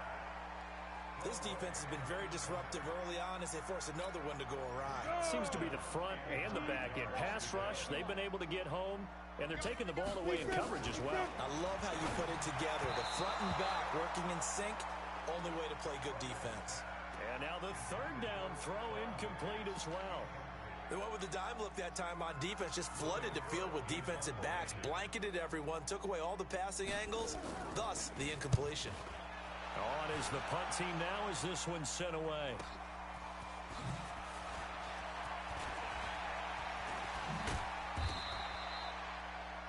Nearly a huge return, as it is still a very good one. 24 yards. And out will come the offense as they take over. There again is the running back as he trots onto the field. And he's closing in on that often elusive 200-yard mark. And you know he's celebrating what's going on. He may not know exactly where he is in yardage, but he has a pretty decent idea. Come on, he knows. Runners always know. But he's also in that huddle telling his offensive lineman, thank you. And give me the ball. Keep giving me the ball. You guys keep doing what you're doing. But a great appreciation of him, of the guys up front, and, of course, the guys on the perimeter. Those wide receivers will give them some great blocking, too.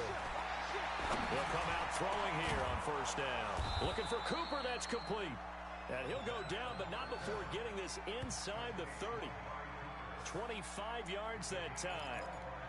So Amari Cooper out of Northwestern High School in Miami making a nice play there. And it's so funny that when I was going through the draft process when he came out of Alabama and was inquiring about him and his skills, they say it all began back in Miami. He really became a pro receiver at a young age because of his attention to detail and precision. But don't forget his athletic ability. That's what made that catch there. And he did spend 1 year with Teddy Bridgewater as his quarterback there, so that helped back in high school.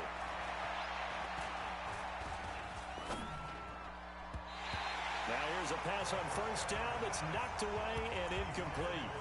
Amari Cooper, the intended target, and it's second down.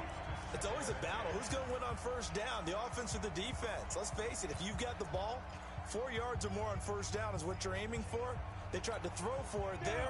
Nice effort to knock Dalvin away and bring up second down. So now 2nd and 10 after the incompletion on first down. That is caught. It's Cooper for the touchdown. Amari Cooper with his 13th touchdown of the year and 2nd of the game as his guys continue to put this one out of reach. I heard a coach talk about those late-in-the-half scores, especially ones that give your team a pretty decent cushion. He said those could be the ones that can finish off a squad if you let them. Yeah, they've got the cushion. This half has been theirs. The extra point splits the uprights, and a rout is on here in this first half. So that drive, 4 plays, and it culminates in a Dallas touchdown.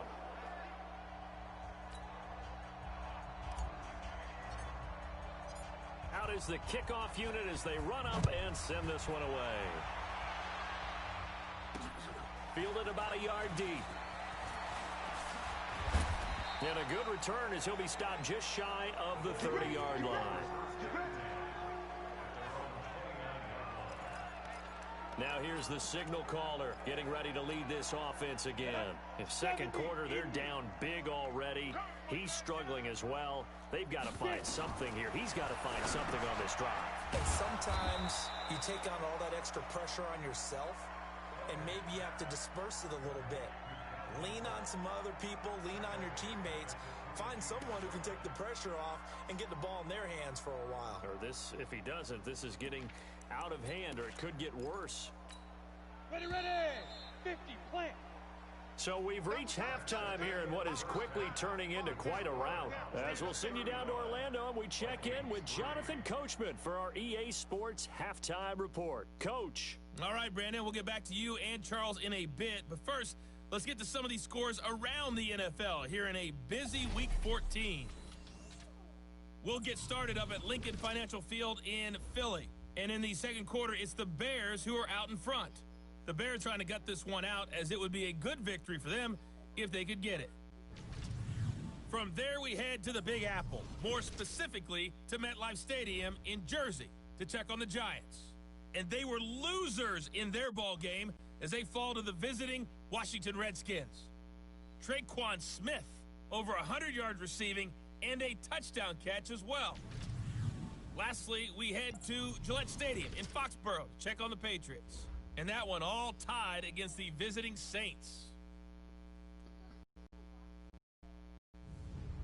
Meanwhile, in our game, it's been a back-and-forth first half. Who can put it together in the second half? For the answer, we turn it back over to our broadcast team of Brandon Godden and Charles Davis. All right, Coach, thank you, and we welcome everyone back for quarter number 3. Both teams appear ready for the fight ahead, and we resume action here in quarter number 3. Fielded about a yard deep. And not a bad return here. He gets it out to the 25-yard line. The Vikings offense making their way back out. Now let's give you a look at the playoff picture coming into the weekend in the NFC. And I tell you, 4 weeks still to go, and everything is wide open, and it's fun. And I know we always talk about, well, if the playoffs were to begin today, and then we kind of go, okay, but they're not. Let's see how it plays out. Wouldn't it be fun to play with this playoff lineup right now? Because to me, just about anyone can win this whole thing out of this grouping we currently have. And by the time we get there, it may look entirely different. And he's upended at the 33 following a good pickup of 8. A good pickup there, 8 yards on the first down completion. Nothing fancy on first down, but a very consistent type of a play. Hit that slant. A lot of people call it an extension of the running game, and it can be if that pass is completed, because you hit a guy on the run like that, he often can go for big yardage. Sets him up nicely for second down, staying ahead of schedule. And he'll get it out near the 40 to the 39. 7 yards there and a first down. 2nd and 2 is prime time for a little bit of a gamble, isn't it? Open up the playbook, go play action, toss that bad boy deep. But in this situation, go ahead and give it to your back. Let him pick up a first down. Keep the sticks moving. So from the 39 now, they'll come up on a 1st and 10. Back to throw. Huggins. And this one complete to Smith. This will be stopped about 2 yards shy of the marker. 8-yard gain, 2nd and 2. Facing a 2nd and 2 after that last catch, good for 8 yards. Let's go, D. Check. Cross. Give to Cook out of the gun. And an alley to run. And he'll get it down to the 47 here. But they certainly haven't been able to get him going and establish the run, so I think it's time to abandon that plan and start chucking it all over the park. And you know who's excited about that? The defensive front. They got to just pin their ears back and get after him now. Looking to throw. Huggins. Nowhere to escape, and he goes down.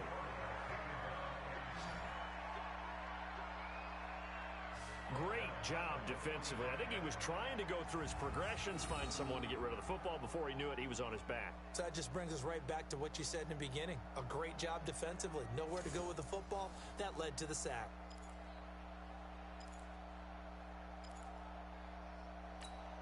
Now following the sack, they'll look to make amends on a 2nd down and 17. Back to throw. Huggins. And they will not get the connection there. It's incomplete. And Charles, got to like what this defense has been able to do these last couple of plays. Yeah, they get the sack on 1st down, then they force the incomplete pass. Now they're just a play away from getting the football right back, but it's a big play. They've got to hold up. Now on 3rd and long, they'll look to throw. And he knocks the ball away, and it falls incomplete. It's been this way most of the afternoon, hasn't it? This secondary really put this receiving core on lockdown. Listen, they've worked together like a basketball team that's playing excellent defense. Great communication, doesn't matter whether it's man or zone. And especially against deep balls, as we saw there, they're not giving up anything to them. Getting set to go again as we look at the back, heading onto the field again. And he's found the end zone twice, and now I'm guessing he's thinking, hey, let's find it 3 times. And you got to figure from the defensive perspective, how has he gotten there twice? What are we going to do to keep him out for a 3rd time? How do we tighten things down? Because he and his offensive mates, they are really in sync right now. On 1st down, Pollard. And a short gain across the 15 to the 17-yard line. Making the stop there, Danielle Hunter.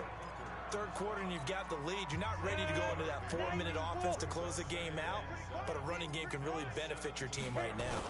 Going to run again here with Pollard. And an alley to run. And he'll be taken down, but not before he gets his football out shy of the 30 to the 29. It's a gain of 12, and the Cowboys pick up the 1st.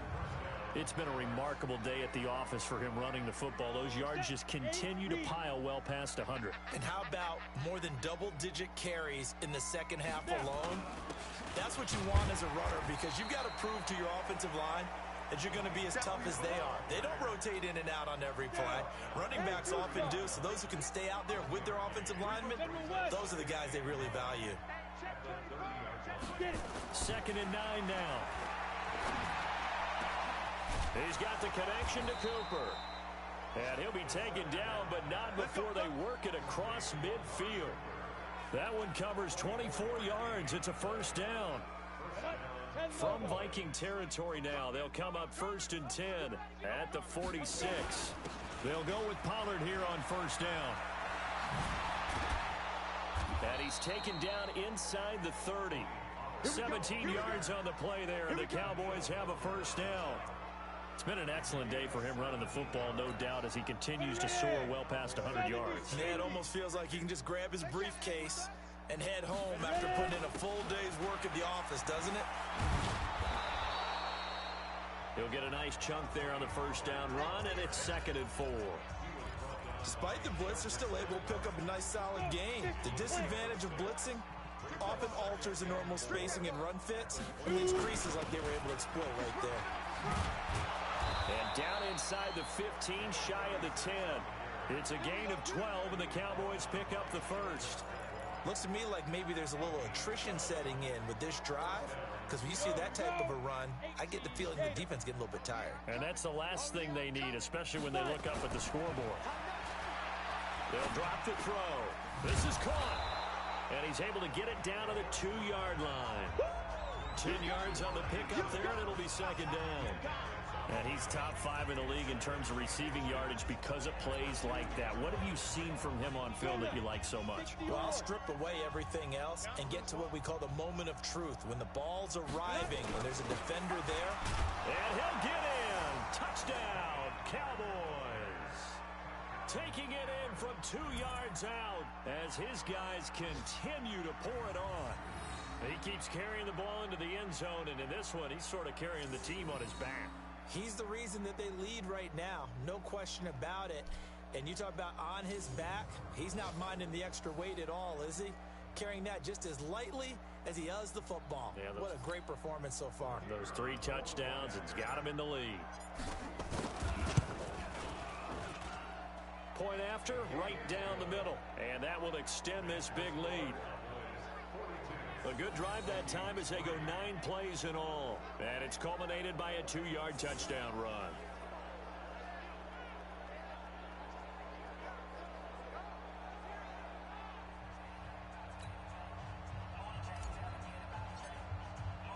The kickoff unit is out on the field, and they will send this one away. Fielded about a yard deep. And all that work, but he stopped where he ultimately would have been, and he's simply taken a knee, and that's the 25-yard line.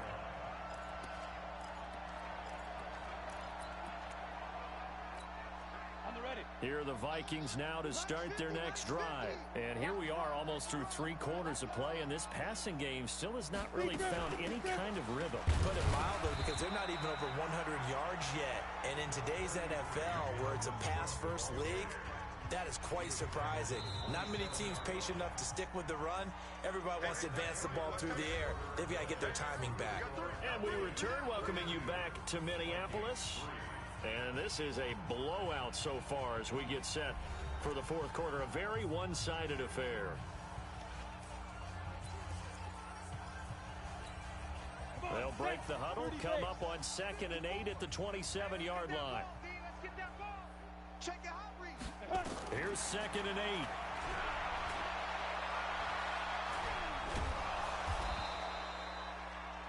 All that gets him is just a yard, and now it's 3rd down.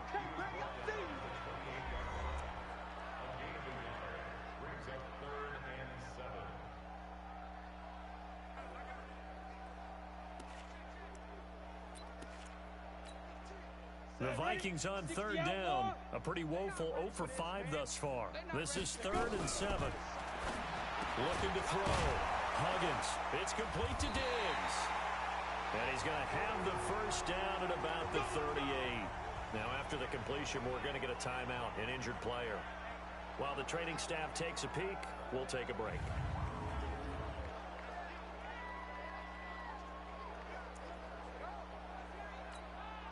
This quarterback now, 5 straight completions here in this second half. 1st and 10.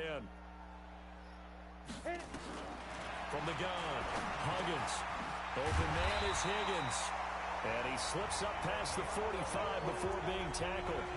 It's a gain of 11 as the Vikings pick up the first. 2 first downs have them up near midfield now on 1st and 10. Back to throw. Huggins. And that's going to be incomplete. Too tough to hold on to that one. It's 2nd down. As this one moves towards its conclusion, another incomplete pass there.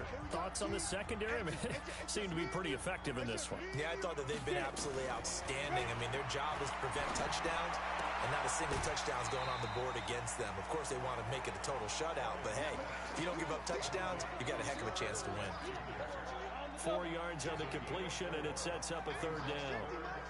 Now they'll try to convert on 3rd and 6 after the 4-yard completion. Looking to throw. Huggins. That one's complete to Tomlinson. And he's going to have another first down here as the tackle's made at the Cowboys' 24-yard line. The goal for any offense versus his own defense, find the holes where guys are available and put the ball on the receiver before any defender can step up and fill it. They did it well there. Perfectly executed crossing route. The throw right sideline here is complete. They'll get him to the ground at the 20 following a pickup of 4. That throw good for 4. It's 2nd down. 4 yards on that last completion, so that sets up 2nd and 6. 2nd and 6. And that is incomplete. A lot of force bearing down on him there. He could not hang on. It's 3rd down. The Vikings on 3rd down, lacking much success, just 2 for 7 to this point. This will be 3rd and 6. Operating from the gun, Huggins, nowhere to go here. He lost the football. It's picked up by the is. He's at the 50. He's at the 30. 10. And he will score. Touchdown, Cowboys.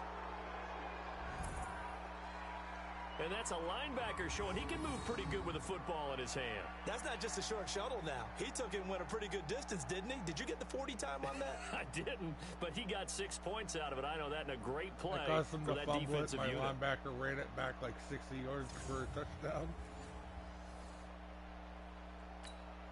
Extra point attempt here still to come. Oh, I don't know. Sure, DeMarcus Lawrence This had one was something to over do a with it. while ago as they just add on to their big lead.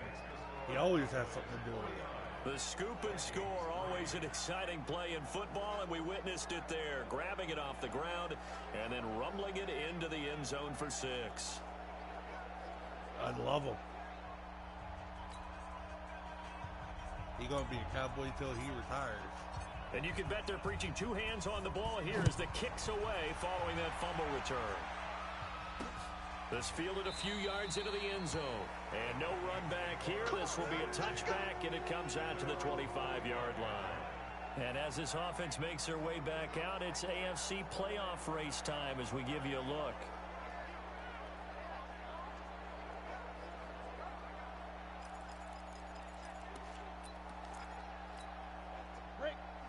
Mike 50. I'm trying to collect. On 1st and 10, Huggins. And his throw's going to be incomplete. Another wayward pass. You know, things started out poorly in this game, and to be frank, they just really haven't gotten much better. And all that does is embolden the secondary. They feel good about what's going on, and they just play better and better. Now here's a throw right side, taken in by his tight end. 4 yards on the completion, and it sets up a 3rd down. Now they'll try to convert on 3rd and 6 after the 4-yard completion. From the gun, Huggins. Open man here is Hamilton.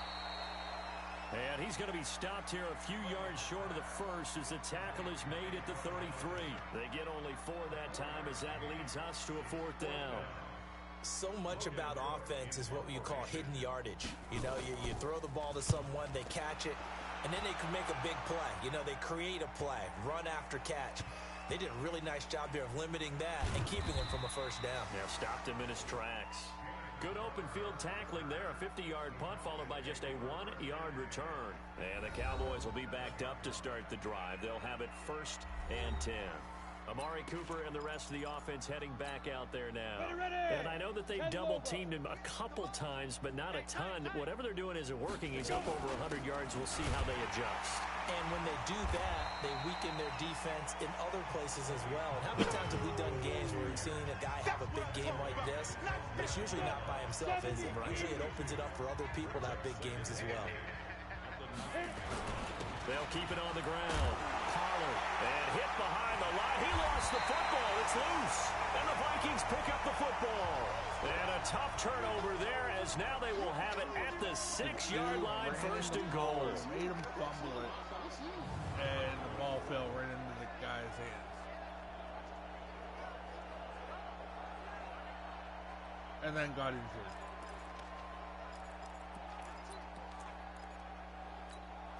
The defense gets him the ball via the turnover. Now can this offense cash in? 1st and goal. Following the fumble recovery, Huggins. He gets this one into the hands of Dalvin Cook. So a nice job to break the 1 tackle, but not much daylight after that as he's brought down. They'll get only 2 there, and it's 2nd and goal. On 2nd and goal, Cook waiting in the backfield all alone. Just 2 minutes remaining here in the 4th quarter of what has been a one-sided affair. So the Vikings in possession of the football as we get you reset. They've got it 2nd and goal as they look for a late touchdown. And this is caught. Well, they get 1 back. Picking up the late touchdown here, but still down big. That's a whole lot of points still to be down. But congratulations, they're still fighting, and they scored another touchdown. Like my old high school coach used to say, Charles, he said, sometimes you win, sometimes you lose, and sometimes you wish you never had showed up. Could have saved the gas money, the hotel, what have you, huh? Extra point right down the middle as they make the score just a slight bit more respectable here in the final quarter of play. This is fielded a couple yards deep.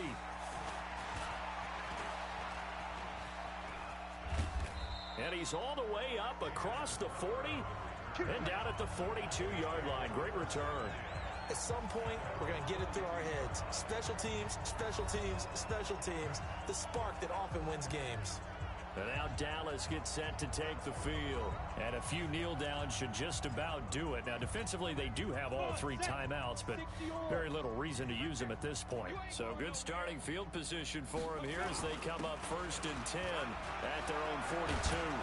And taking it across midfield and inside the 45. 14 yards, good for a Cowboy first down.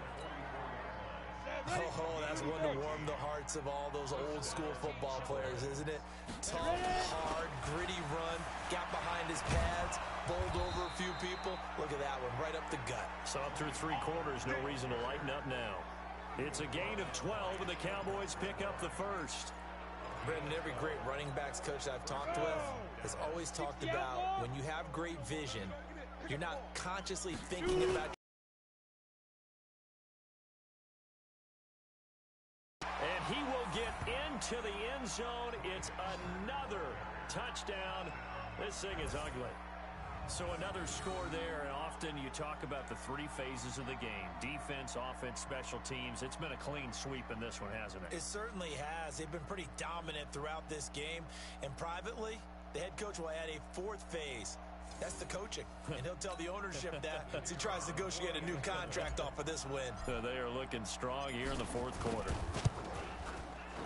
Extra point splits the uprights, and the lead will swell by 1 more. Scoring summary, 3-play drive. And the last play, a really nice run that culminated in the touchdown.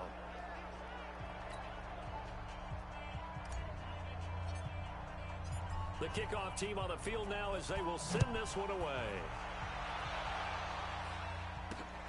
Fielded about a yard deep. They'll bring it back to just about the 25. Call it the 24-yard line. And now out comes Minnesota. They've lost this one. Their offense has struggled. Do they try to put together something here at the end just to take into next week? Yeah, sometimes teams want to do that and coaches want to. I remember one time I was on a team and we were losing late in the game like this, and you knew it was lost. It was over, right? And the coach called a running play and pretty much said to everyone, I want to see something executed well before we get out of here. And that was the message to the team. Just something to build on. Just something to build on, get it done, and maybe we can look at that and say, we'll get better as we go forward. 12 yards there, first down Vikings. That'll be complete to Cook. And they'll bring him down at the 18-yard line. 7 yards on the play, and it's a second down. A big offensive explosion helped leading them to victory, and the defensive guys, they're just saying, hey, put those points up every week, we'll just keep winning. They will gratefully accept them, won't they? It makes their job that much easier when they're scoring that many points, allows them to play with a totally different style and a different flow. So for the Cowboys, the win moves them to 12-1 now on the year, and they will head back home next week. Meanwhile, for the Vikings, it's going to all but eliminate them from the playoff picture as they fall to 5-8. And they'll try to rebound next week on the road in Washington. So for Charles Davis and our entire crew, I'm Brandon Gaudin. Next game, guess what? Charles and I will be here again. It's the NFL on EA Sports.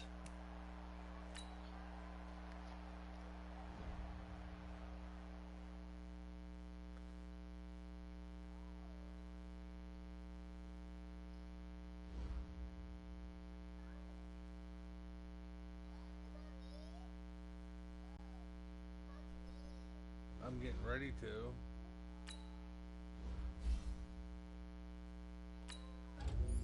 I just got to upgrade the blade.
Giants, Chiefs, and Raiders left.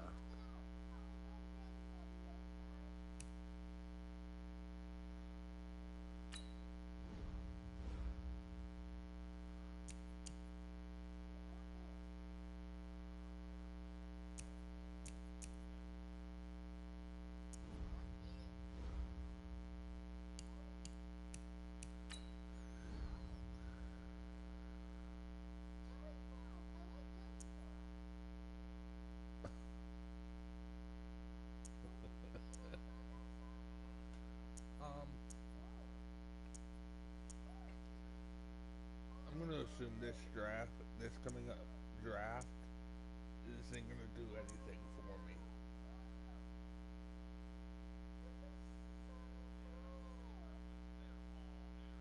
Yeah. Quarterback B minus, halfback A minus, fullback B minus, wide receiver A minus, tight end B minus, left tackle B minus, left guard B, center B, right guard A plus, right guard B minus.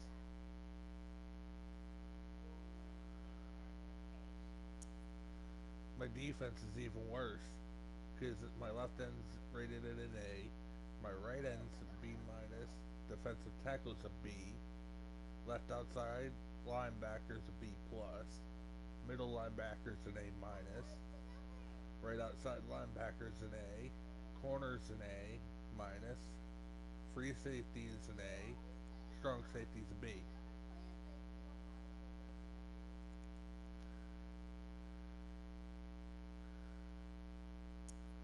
Like, I don't even know what I should even go for in the draft. That's about where I'm at.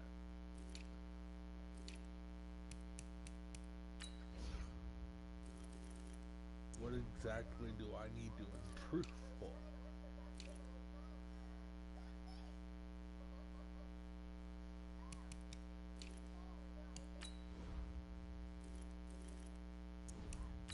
I'm scouting players just to scout them.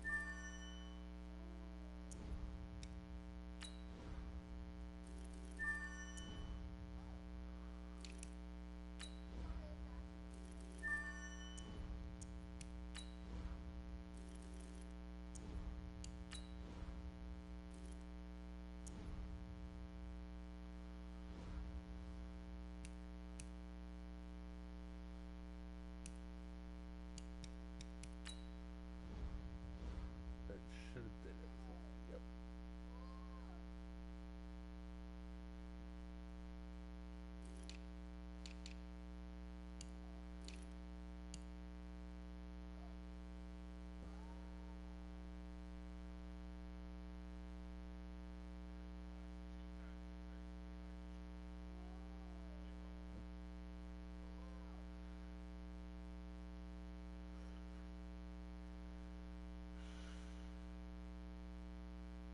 This has to suck for Seattle.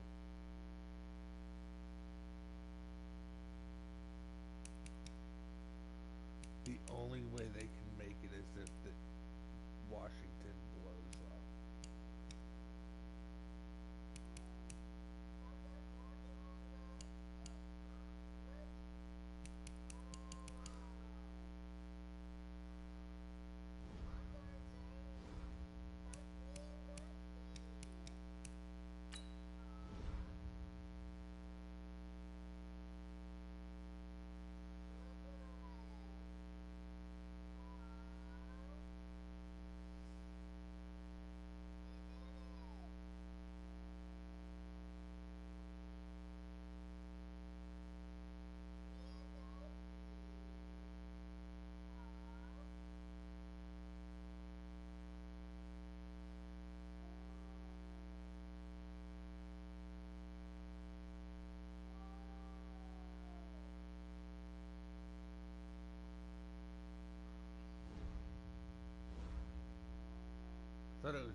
Lawrence career sacks is up to 192.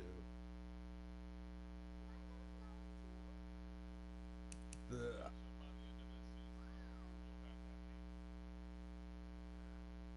he needs 8 more sacks.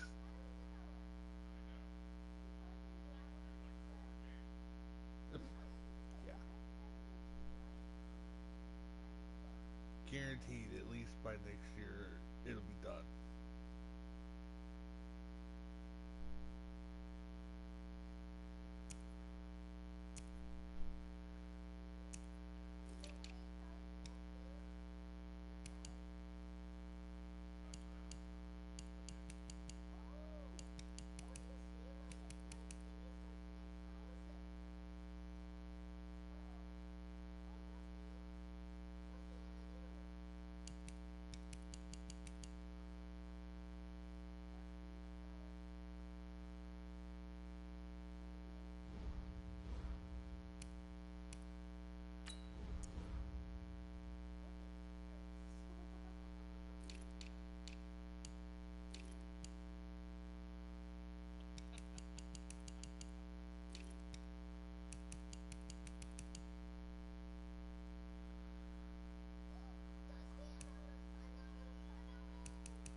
I'm gonna go smoke a cigarette.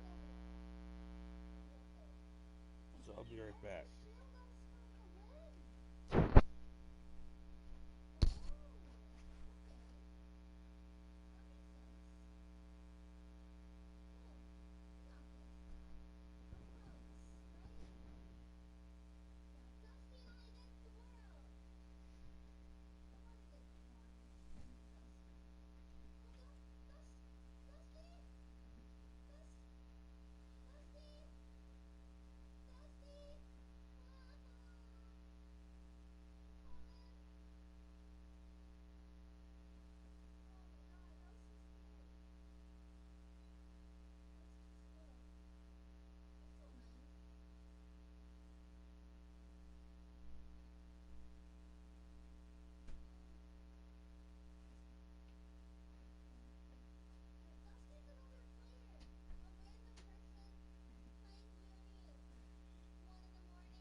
Matching hundreds. It's the coach. This is Madden football on EA Sports. Coming up, we'll see teams with a couple of running backs who each went over 100 yards a weekend ago, as it'll be the New York Giants taking on the Dallas Cowboys. I'll have scores around the league for you at the half, but it's time for a little football. So we'll hand it over to our broadcast team, Brandon Godden and Charles Davis. We are sandwiched between Fort Worth and Dallas, Texas, and Arlington at the luxurious AT&T Stadium. Nothing like the fanfare of introductions to an NFL game, and that was in evidence a moment ago. Fireworks, pyrotechnics, you name it. This crowd is ready as their guys get set to match up between the New York Giants and the Dallas Cowboys. Hello again, everyone. I'm Brandon Godden, joined as always by Charles Davis. And Charles, you take a look at this Cowboy team entering play. They come in off another victory a weekend ago. That ran their win streak up to 7 now. And I think that win last week established them as Super Bowl frontrunners. They're playing with confidence and swagger, and you need that to go a long way. On the other side of the field for the visiting Giants, they've been playing well, really well. Winners of 5 of their last 7, but losers last time out.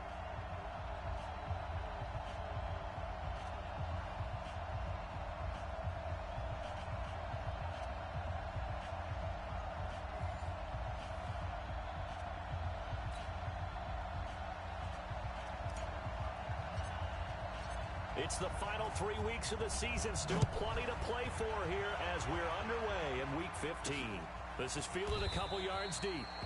And no run back here. This will be a touchback, and it comes out to the 25-yard line. So here are the Giants ready to start their initial drive of the game. At a glance at the man under center at 6'5", he always demands attention. And this could be a whole lot of fun because if his game plan goes into effect early, we're going to see some shots downfield, aren't we? What did he talk to us about? Stretching the field. Wants to open things up for not just his receivers, but for anything underneath. Well, that was the theme, the front page of the sports section, where the columnists write possible air raid. So we'll see. Yeah, it's going to be interesting to see how the coaches view that, right? Who gave what the game plan? I think it's pretty obvious, though. That'll help them win. Only a couple for him there on the game's first play, and it's second down. And on this offensive unit, your thoughts on Travis Frederick? He's a quarterback's best friend. Sets all the line calls and blocks so aggressively.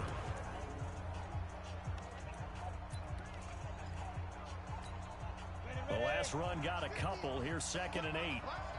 Let's put that team on the clock. Go. A give to Barkley out of the gun. And he takes this up to the 40-yard line before being corralled. First down for the Giants as they pick up 12. And that's a run that'll energize an offensive line. They'll take that one all day long. Fundamental breakdown by the defense. You've got to be able to make plays on the edge. So a solid run by Saquon Barkley, and another 1st and 10 here. A handoff as they run the counter play. And this play will be blown up. He'll lose yardage back at the 38. It's a loss of a yard there, and it's 2nd down. Nice play right there to stop him behind the line, but I want to see how this defense continues to play him here in the first half. Yeah, we know, you know better than I, he has the ability to take over a game, so what do? Yeah, I think you have to make sure that you bottle him in at varying levels, because if you crowd everyone to the line of scrimmage, if he breaks through, there's nothing but room to run. On 2nd down, here's Barkley. 5 yards on the carry there, and it leaves them with 3rd and about 6 yards to go. Here are the starters defensively for the Cowboys. They were very good a week ago in the win over Minnesota. Have to admit, I was extremely impressed by what I saw. They ended up getting 4 sacks in the game, stayed in the face of the quarterback the entire time, made it difficult for him to step up and find receivers downfield. And that's what they told us this week, that pressure on the QB is key.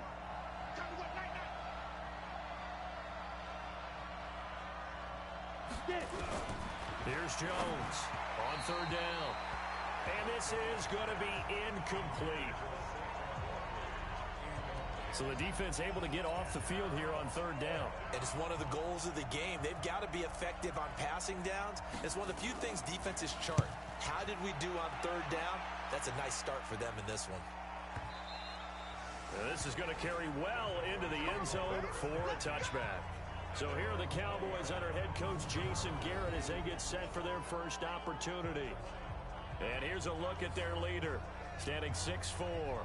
And I liked what his head coach told us about him this week, that no matter what happens, whether he throws 7 interceptions or 7 touchdown passes, he's the same assertive leader in the huddle on each and every play. He can throw the 7 interceptions, just blame the football, blame anything else, and still carry himself like he is the man. It's like you, assertive in our production meetings. Well, especially when we're talking about ordering dinner, ordering I was just going to say. That's where I go.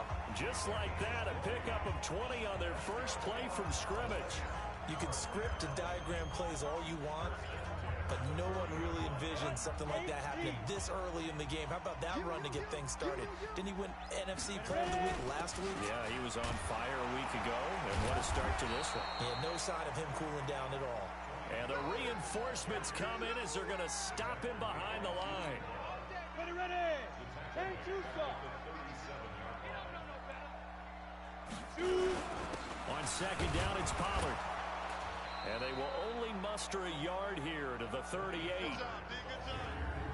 And we look at this offense now, and Zach Martin will be important for this team today. He's so good, Brandon, that you can play him at any position in the offensive line, and I think he's a Pro Bowl player at each spot. And it looks like we've got a dime set here defensively. 6 DBs in the game. They'll look to throw. Connects here with the tight end, Blake Jarwin. And they're going to have another first down as the tackle's made at the Giants' 43. Well, from their point of view, this game could not be starting out much better, could it? Force a punt on defense, and now they're moving it crisply on offense. Crisply, I like that. Yeah, moving it very, very well. Looks like the defense on their heels a little bit. You put a score in here, long way to go, but you're right. And he's going to be hit and taken down. Back right around the 48-yard line. And plays like that really hurt play calling. They had a really nice gain on the previous play, but gave about half the yardage back on the sack. Excellent pressure up front. Nowhere to go with the football. Down he goes. And just 1 yard here from the 49 to the 50. Time to look at the defensive starters for the New York Giants. They're going to need to be strong against the run in this one. Numbers don't tell you everything, but they do paint a pretty good picture. We're talking about 2 top 5 units going at each other.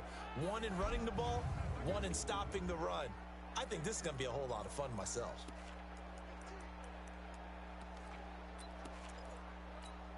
On the set.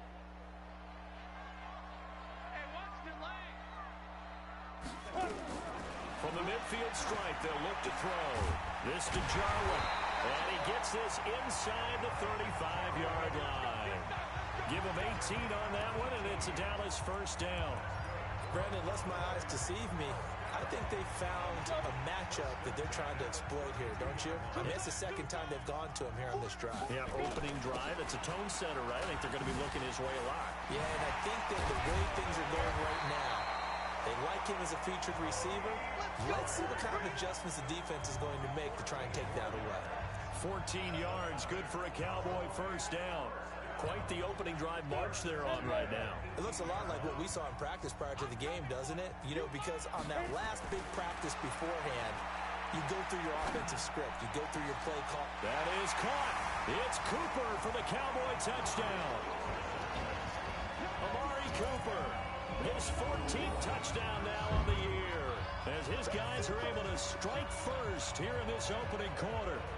Well, these guys have won 3 straight ball games, and another good start to this one, out to the 6-0 lead. And I've talked with so many different coaches, as have you along the way, and they always talk about winning streaks and the mood of a team and how much easier it is to actually prepare during that time. Guys are sharp, guys are focused, everyone's feeling good, and we're seeing it early in this one. So that drive consumes 9 plays all told, and it's capped off with a Cowboys touchdown.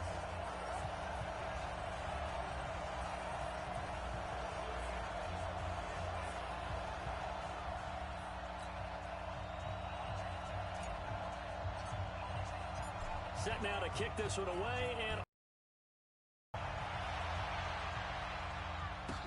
this is fielded at the goal line.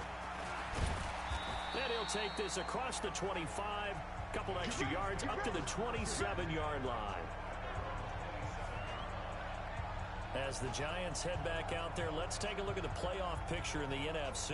As we take a look at the playoff picture, and certainly a lot of jostling still to go in these final few weeks. For the moment, they would be a wild card team, far from locked up, but that's why this is exciting. These last few weeks, a lot to play for. Yeah, exciting for us because we get to talk about it, and, you know, at the end of the day, 6 teams are going to go from each conference, and guess what? We're going to have a playoffs.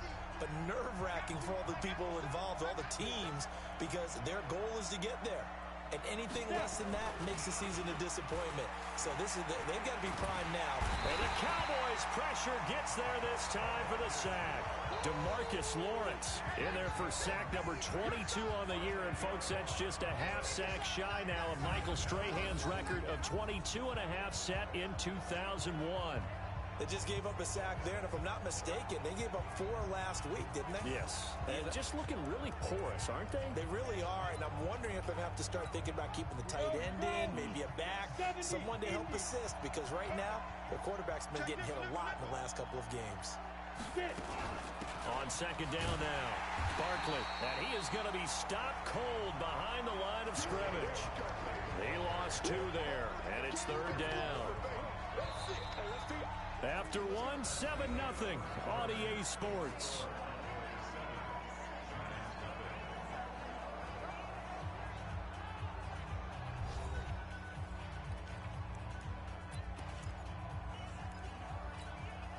Need something from deep in the bag of tricks here after first and second down went backwards. It's third and very long. Jones now operating from the gun. Well, the 2 men come together, and it's incomplete. Excellent work defensively, brings up 4th down. It's always a goal, and it's really nice defensively when you can rally to the football and make sure there's enough contact to force an incompletion. Force an incompletion and force another punt.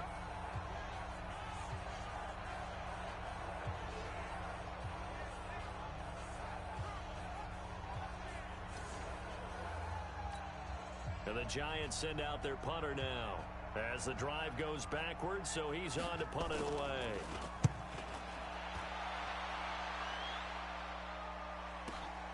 Crowder now to return. So possession goes over here on the punt. And possession will switch hands, 1st and 10.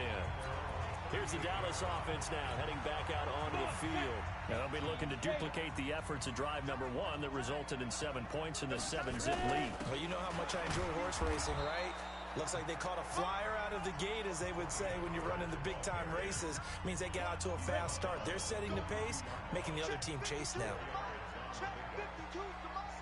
On second down, Pollard. And he'll get it out a couple yards shy of midfield at the 48. 7 yards there and a 1st down.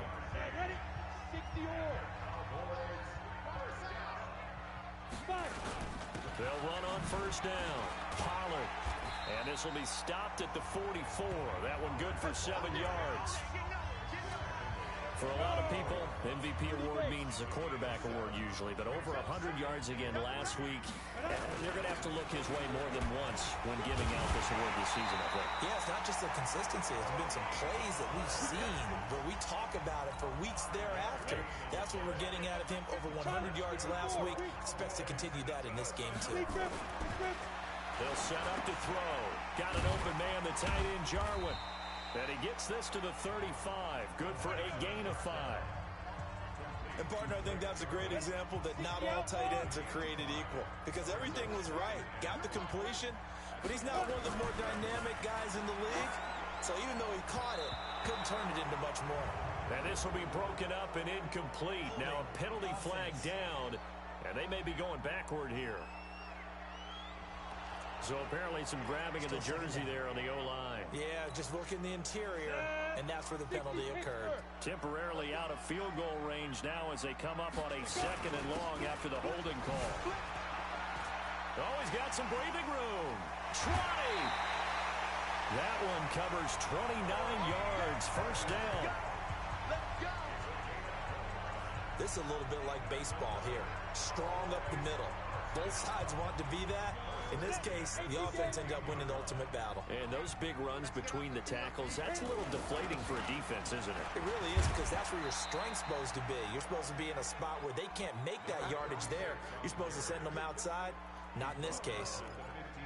Now keep in mind, if you're thinking of staying on the ground, this is a top 5 rush defense. Yeah, but I don't think you shy away totally with the run. At least show them the hint of a run before you decide to throw the football. They try to throw on second down, but this one is incomplete. Cooper was the target there, and it's third down. Maybe a little over-anxious in the pocket there. He just didn't look comfortable on that throw. No, he didn't, because it wasn't his normal fluid delivery. And I think you might have had it right. Wasn't really confident with what he saw downfield and almost felt like he wanted to pull that one back. And this is caught. It's Cooper. And he'll take it into the end zone for a Cowboy touchdown. Amari Cooper with touchdown number 15 of the year and second of the game. And the Cowboys, they push out in front further. Now, he's having a nice little first half here, partner. And it's a first half that leaves us anticipating what can still come. I mean, 2 touchdowns already here through the second quarter. There could be plenty more before this game is over. Point after, right down the middle. And that'll make the score 14-0. That time, a 9-play drive. And it culminates in a Dallas touchdown.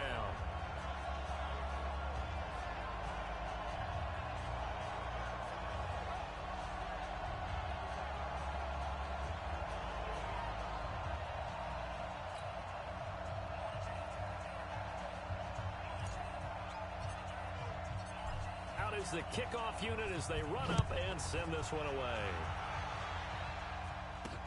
This will be taken in at the 1.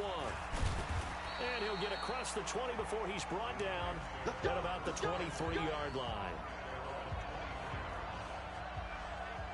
The Giants offense now gets ready to head back onto the field. Already down 2 touchdowns here in the first half. This becomes a pretty important drive, doesn't it? It certainly does, and a lot of the teams script plays. We know that, right? They have a script to start the ball game, and typically those scripts go between 12 and 24, 25 plays. Down 2 touchdowns early, probably not very deep into their script. I think that they'll stay with it. I don't think they'll abandon it just yet and try and generate some offense on this drive. Anything. At least 3 points, get that 0 off the board. Now, meanwhile, a pass that should have been intercepted, but it winds up falling incomplete. Once again, they'll go from the 23-yard line on 2nd and 10. Now Saquon Barkley. Only a yard on the pickup there, so it leaves them needing a conversion here on 3rd and a tough 9. One thing to keep in mind, partner, especially in the second half, when you've got a running back of this size, of these dimensions, I can just tell you, attrition does set in for a defense because you're excited about hitting him in the first half. Maybe not. Nowhere to escape, and he goes down. DeMarcus Lawrence drops him for a loss of 12, and it also brings up 4th down.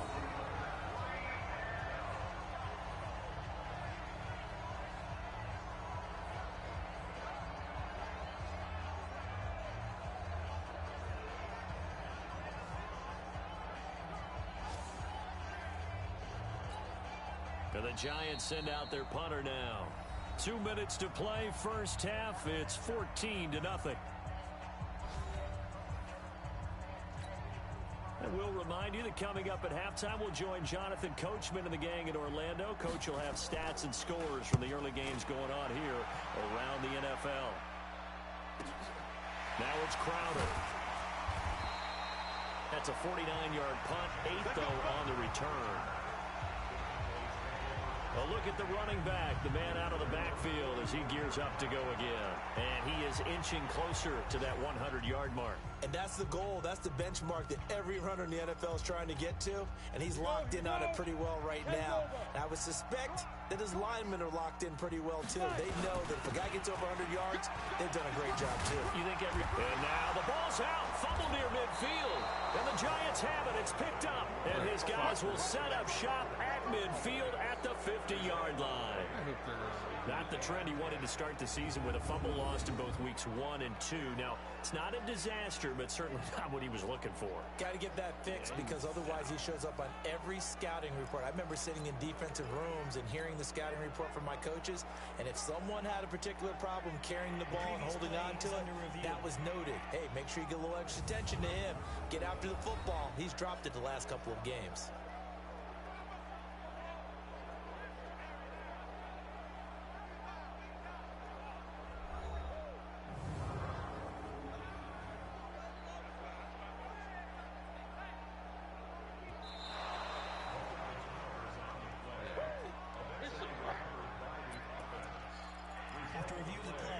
So the challenge comes in inside of 2 minutes, and it gets overturned. And it changes the whole format of what's about to happen because both sides had thought a certain call had been made. Now they have to flip back and start over. A nice-looking play to start the drive down the middle and complete. That one goes for 24 yards. Talk about a big first half. Already has the 2 touchdowns, adding to his receiving total there, picking up the first down. He's coming off the line so fast. I think he's intimidating the defensive backs with his explosiveness, and he's chipping away at their confidence. Holding offense. So he was holding from that left tackle position. Everyone tries to keep their hands inside when they're blocking ever since they liberalized the rules where you can extend them out. But sometimes they get out a little wide and they get detected grabbing some cloth. That's taken in by Callaway. And he is into the end zone for a Cowboy touchdown. In for the score. And the Cowboys, they push out in front further. I know these wide receivers are about flash and dash and high-flying plays, but a good number of them played running back at some point in their career, and that's how they finish off a lot of their big plays, run after the catch. And this time he finishes off the big play in the end zone. The try here for the extra point. And it is now 21-0. Pretty clean and simple there. Just 2 plays. The long pass resulting in the touchdown on play number 2.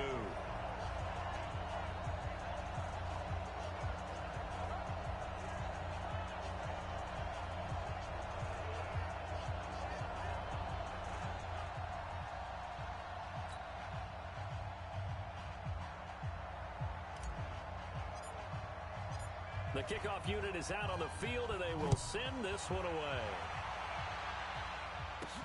This will be taken in at the 1. And he'll take this across the 25. Couple extra yards up to the 27-yard line. New York set to take the field. And some dangerous territory. You're already down 3 scores. A 3-and-out here, or an inability to put any points up. This one might be over by half. Yeah, and what you also have to guard against is calling every play for a big shot downfield. You know, thinking you're going to get all these points back on one drive. You're not. And last time I looked, it's still the first half. I'm not saying you have ultimate patience here, but you also don't have to go ahead and force everything either. So from the 39 now, they'll come up on a 1st and 10. Throwing Jones. It's a short one here, complete to the tight end. The Giants going to go ahead and use the first of their timeouts as they stop it here with just under 40 ticks to go in this first half. Back-to-back good plays have them on the move on 1st down. They'll set up the screen to Barkley, and he'll be taken down at the 44-yard line. Now the Giants will use the second of their 3 timeouts as they'll stop it with a little over 30 seconds to go in the first half of play. Able to get 7 on that first down pass play. 2nd and 3. Firing quickly here, and that's complete. And he'll go down here at the 35-yard line. 9 yards to pick up there, and it's a 1st down. One thing you're hoping for when you run drag routes, you're able to hit a receiver in stride, and he can pick up a lot of yardage after the catch. But in this situation, the defense was effective, able to stop him before he could get a good head of steam going. So even though it's 1st down, here's the field goal unit on now to try to get 3 before halftime. It'll be spotted on the right hash, a 52-yard attempt. And the kick by Rosas is good. And the drive will wind up yielding 3. So a big play before the end of the half to get them into this spot, and they cash in with 3. How about the 1-2 to the solar plexus on that one? The big play, the field goal, not much time left on the clock. That's the way to go into the half. And he'll take this one near the 25, call it the 26-yard line.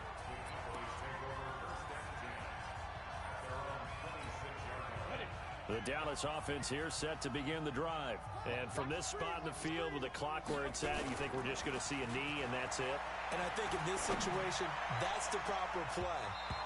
But we do know there's some risk takers out there that may want to take one more shot before the clock runs out. Meanwhile, they take a shot to start the drive, but this is going to wind up incomplete. Okay, Brandon, time for a sprint to the finish, as it's time to get you caught up with what's happening around the NFL here in a pivotal Week 15. We'll get started up at Lincoln Financial Field. The Super Bowl 52 champs hosting a team that's never won a Super Bowl, the Detroit Lions. And that's been a back-and-forth game, all tied in the second quarter. From there, it's off to North Carolina to check on the Panthers at home in Charlotte. And they have the lead in that one over the visiting L.A. Rams. The Panthers seem to be on their way to what would be a good victory. Lastly, let's get to Pittsburgh. Check on the Steelers at home at Heinz Field. And they have the lead in that one over the visiting Raiders. Josh Reynolds, a touchdown reception. Meanwhile, in our game, it's been a back-and-forth first half. Who can put it together in the second half? For the answer, we turn it back over to our broadcast team of Brandon Godden and Charles Davis. All right, Coach, thank you, and we welcome everyone back for quarter number 3. The Cowboys will get the football first here, and they have the lead as well as we are underway in quarter 3. This will be taken in at the 1. And not a bad return here. He gets it out to the 25-yard line. Out come the Cowboys now as they'll go on offense first here in this third quarter. They built a good first half lead. Now they have a chance to add on to it. And what I'm thinking is that the offensive staff spent the entire halftime just working with them on, here's what we think they're going to do to attack us in the second half. Nice first half that we've had, guys, but be prepared for some change-ups. We're going to see them when we kick it off in the second half. See how they handle any adjustments that might be made defensively. One play has him up past the 40 already, and another 1st and 10. Off the play fake, he'll look to throw. Oh, he's able to outmuscle him here as he pulls it in. 14 yards, good for a Cowboy first down. When this offense can get their tight ends involved, they can move the football. Here, a nice route, able to look it in, and picks up the first down. Back-to-back good plays have him on the move on first down. And he'll give it here to his running back. 2 yards on the carry there. It'll be second down. They tried a quick hitter inside, but that one was swallowed up because what they're hoping, those big defensive linemen will take the bait and move laterally and open up a crease that they can run through. Didn't happen on that play. And he's going to get this inside the 30. 13 yards and a first down, Cowboys. He had a really solid first half running the football and picking up where he left off here in the third quarter. How about the yardage he's piling up right now? This feels like a full game, not just this series that we're watching right now. I know people are screaming, where are the adjustments from halftime on the defensive side of the ball? Sometimes they're just not there. Sometimes you just have to find a way to tackle someone.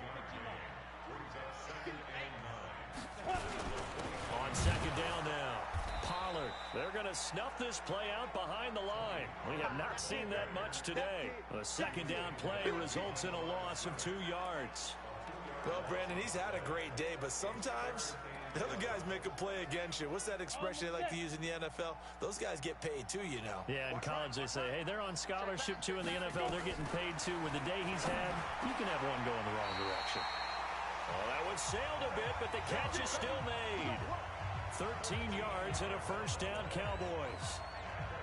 Whatever the discussions were at halftime to try to slow down this offense, it has not worked to this point. Yeah, I have a vision right now of everything that was discussed at the half just being torn in shreds or being erased off of the Microsoft Surface tablets because none of it is working. They are really locked in on offense.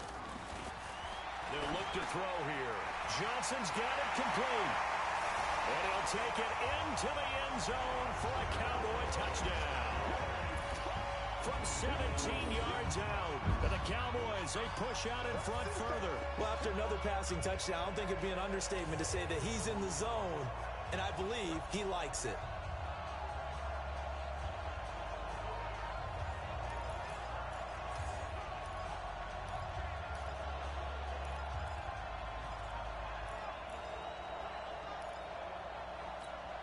The call is to go for one and kick the extra point.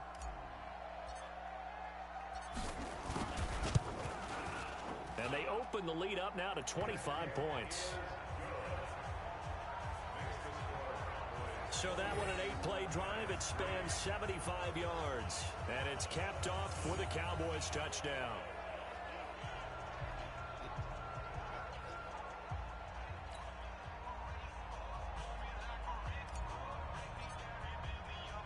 The kickoff team on the field now as they will send this one away. This will be taken in at the 1. And he'll take it a yard or so past the 20, call it the 21-yard line.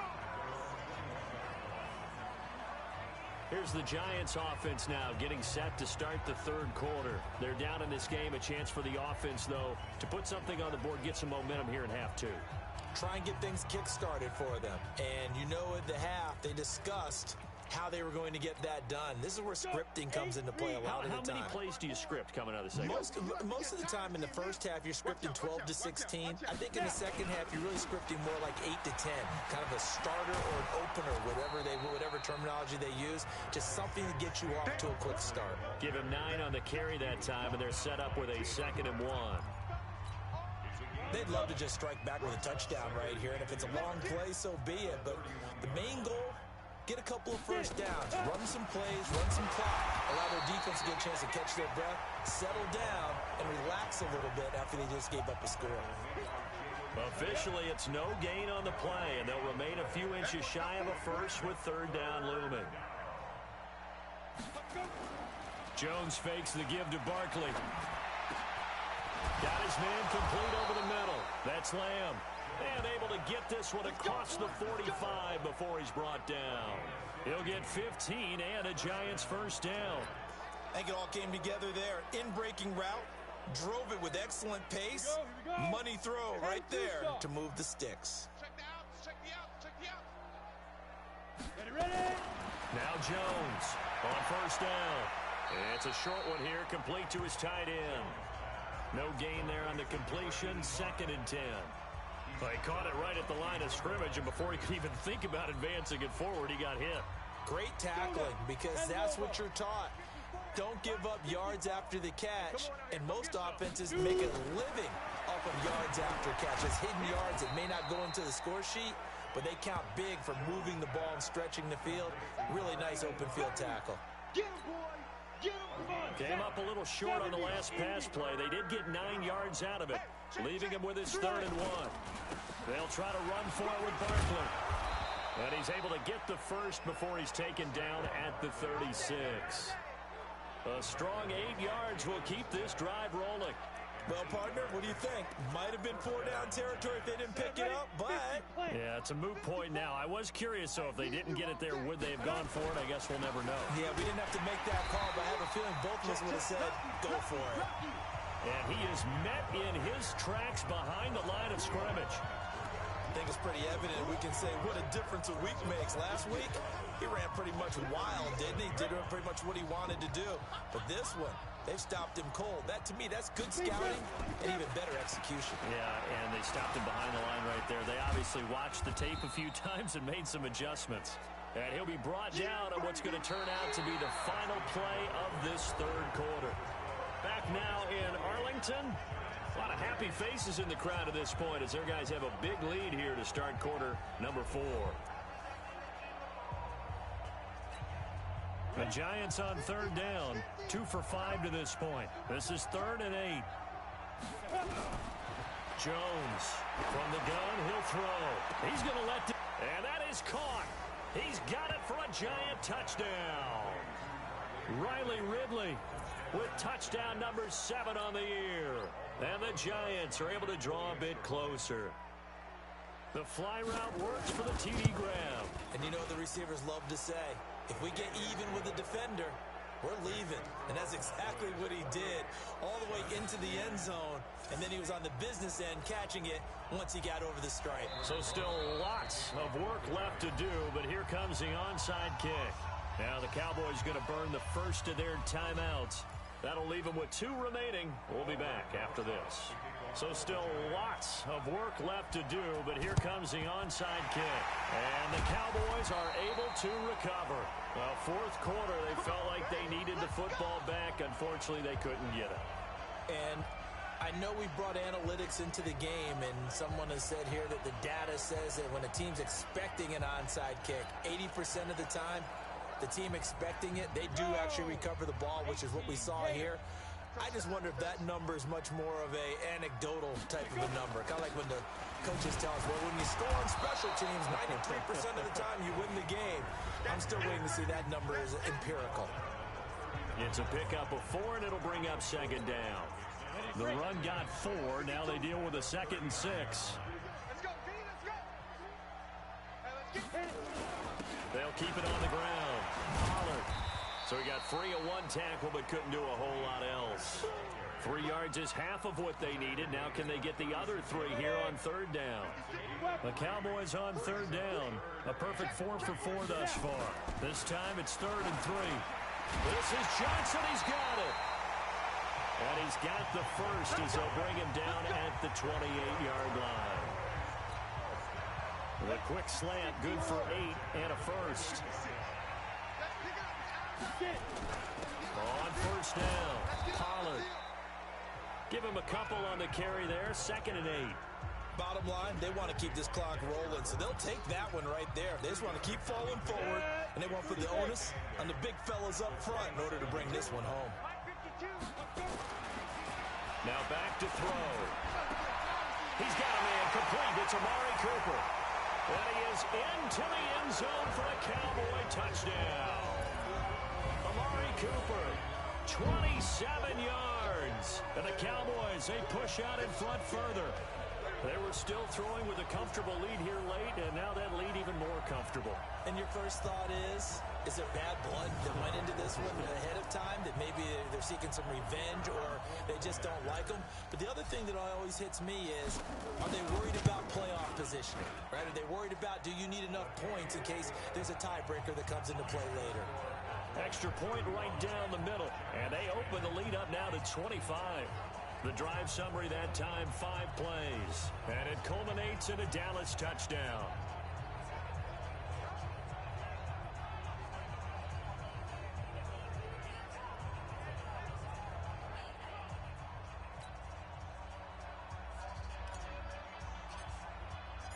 Set now to kick this one away, and off it goes. That's fielded in the end zone. And he'll elect not to return this one, so they'll bring it out to the 25 on the touchback.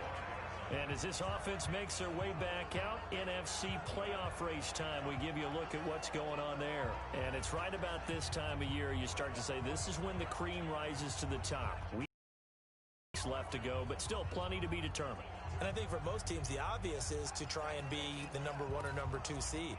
But when you look at it across the league and throughout the history of trying to get to the Super Bowl, the teams you really fear are the ones that get hot and sometimes sneak in at a 5 or a 6 seed, because we've seen those teams actually get to the Super Bowl and occasionally win it. Yeah, you think of the Giants a couple of times. Steelers have done it. You're right. It has happened and will happen more in the future, I'm sure.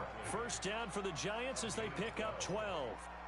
I think the best offenses love to get the ball to their running backs in open space because they have the ability to make people miss, and they also have the ability to run over people. And if you do that throughout the game, after nowhere to escape, and he goes down.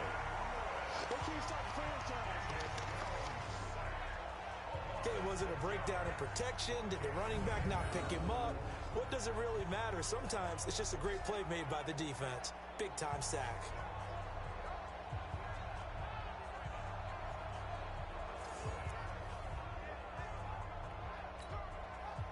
Protection certainly going to need to be a bit better here on 2nd and 16. All day, every day, any day. Now Jones. And he's going to go down again. DeMarcus Lawrence in there yet again. What else is new? He continues to rewrite the record book in single-season sacks. He's the NFL sack leader coming into the game, and now that's 2 more than he's added to his total. He wants some separation from spot 1 and 2 in that sack category.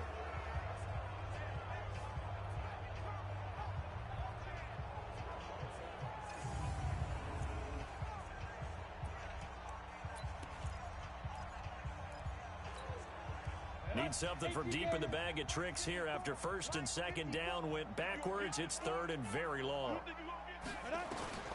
Operating from the gun, Jones. And he gets this one to Ridley complete. 19 yards is the pickup there, but even with that, they're well short. It's 4th down. I don't know how many times, not just in my playing career, but you and I working together, have we ever heard a coach say, you know, I just don't have that play on my call sheet. And that's really what we had here. That was a big hole they were trying to get out of. Yeah, big gain, still a ways to go, though. A good return there, call it 13 yards. Amari Cooper and the Cowboys set to take over once again. This defense, they wouldn't mind not seeing him again for a while. 3 trips to the end zone. How about that? I think right now, they would happily go to their general manager and say, is there any way you can get a trade for him, bring him over to our team so we don't have to cover him anymore? Because he is really having a heck of a ball game, isn't he? Boy, he is. I don't know that mid-game trade's going to happen, but good thought. And they work this well upfield across the 45. A big run there, 29 yards and a first.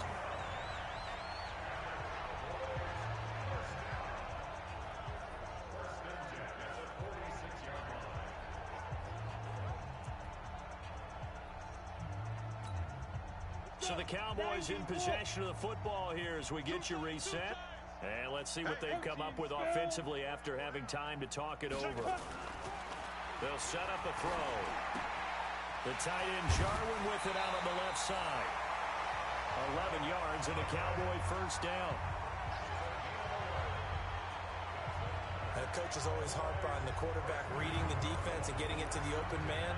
That's good recognition there. And how about what he did after the catch? Yeah, hit your tight end, let him get some rack. Yeah, when he gets moving, not many guys want to come over and put a hit on him, do they?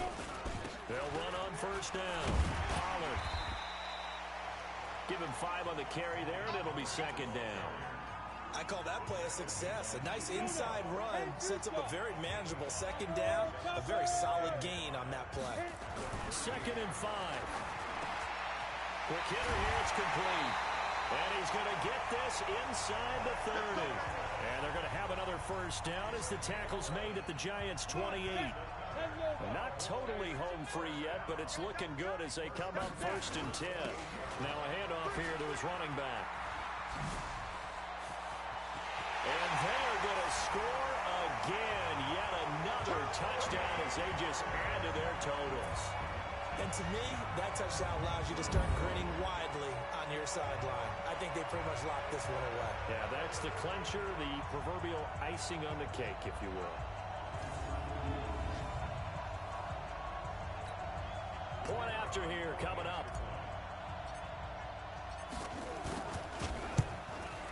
Now this one was over a while ago as they just add on to their big lead. 5 plays there on that drive. And the finishing touch was that nice long run into the end zone.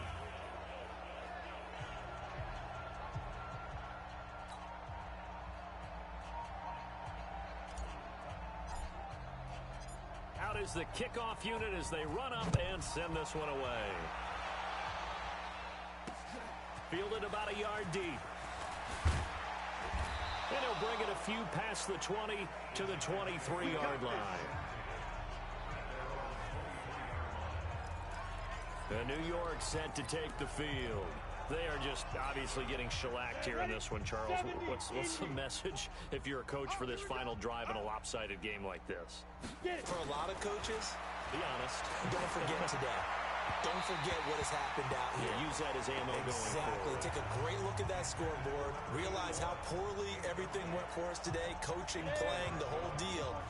And never forget it, because you're not going to want that feeling. No, you don't want that feeling again. And who knows? You may meet up with this team again. A second down pass play there, but it's incomplete. Well, it just seems like all game long there hasn't been a lot of sync quarterback to wide receiver on this side of the football. They haven't been on the same page, quarterback and receivers. Heck, they haven't been on the same grease board when you draw plays up. They haven't been on the same surface. Into heavy traffic, and it's intercepted. Picked off around the 41. And the return comes to a halt right at the 44-yard line. So many times we end a game, and as we're recapping it, we're talking about what offenses did and how they won the game. Let's flip this one over. The defense, they frustrated the offense the entire ball game. That's why they're walking out of here with a victory. And they're going to love to walk out of here with that as their final act, that interception. Good way for them to end it. 18 Gator. Hey, they're scared. They're scared.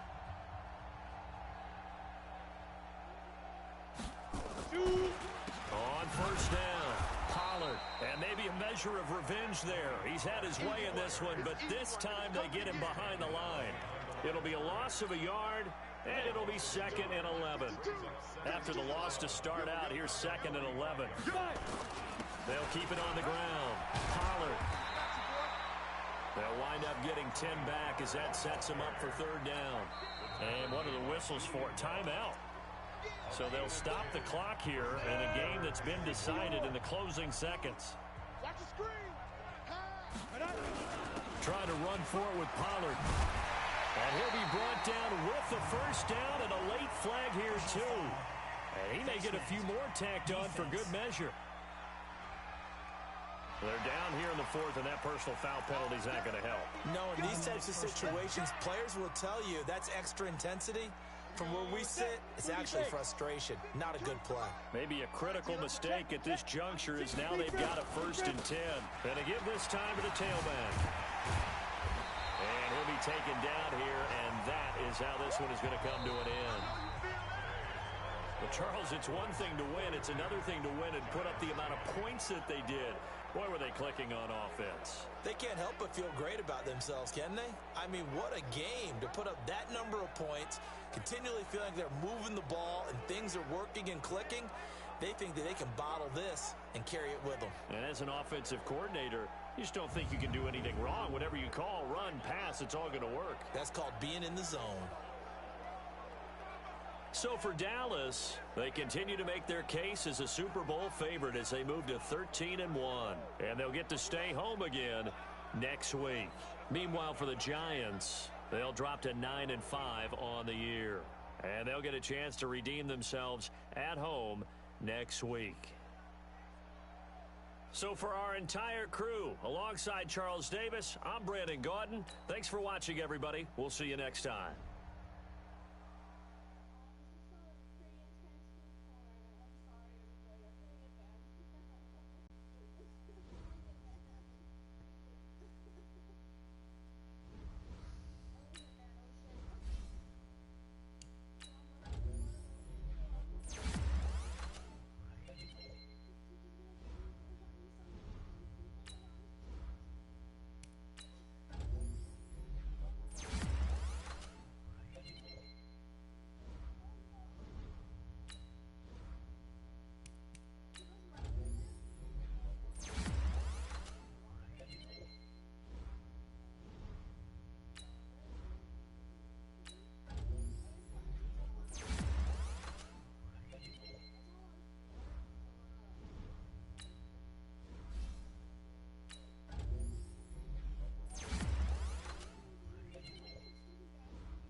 Now a superstar X Factor.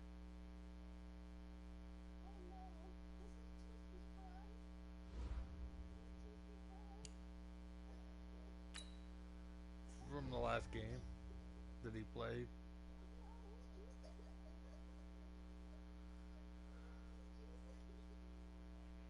No.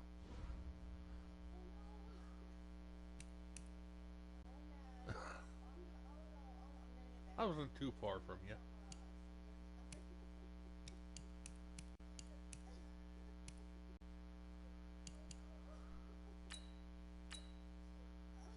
And we're back waiting on him again.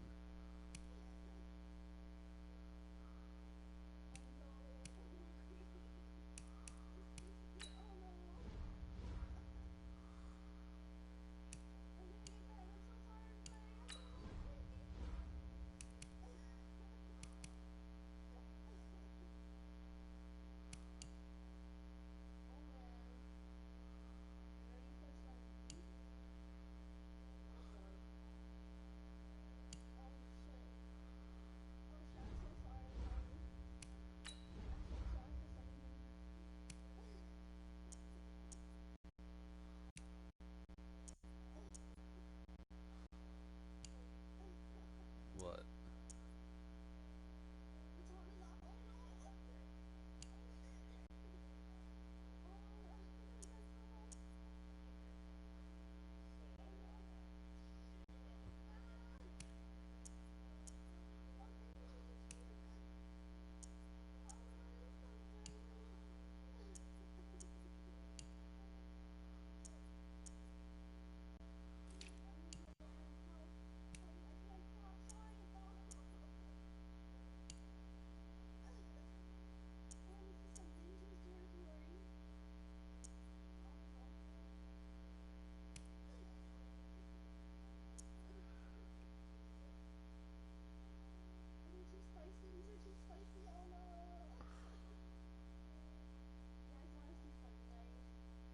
My team has 44 total sacks.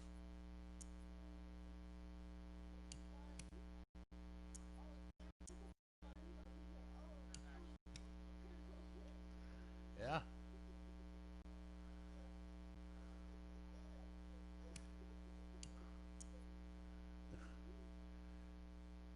Teams are not allowed to run the ball on me at all.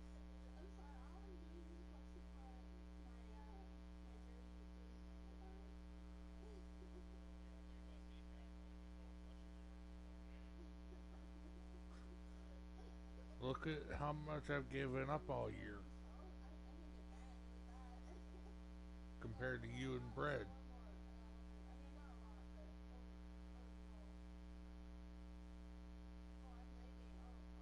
I could give up another 424 yards and still be ahead of Bread.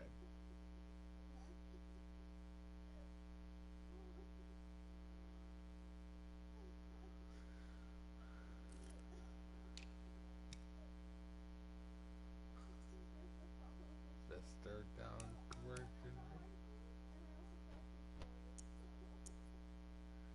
Best fourth down conversion rate.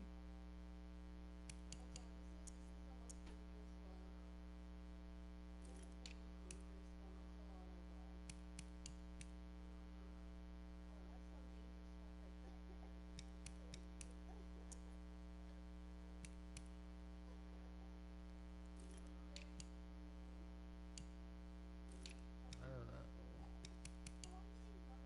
Kind of football out today.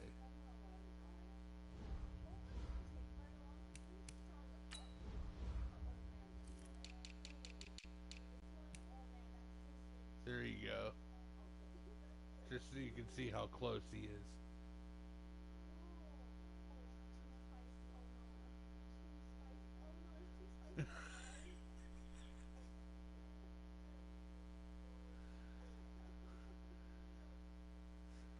Six more sacks. And it's his.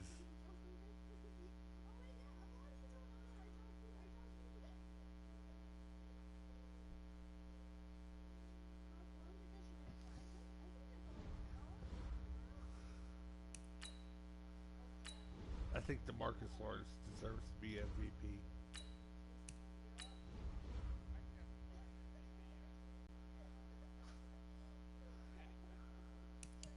Looks like Bread's gonna get it this time.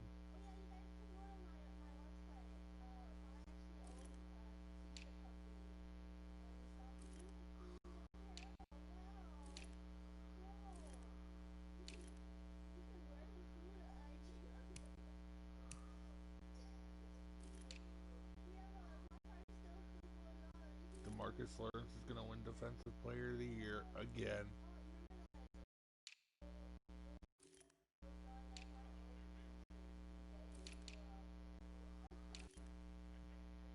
Breida's on top of the Offensive Player of the Year.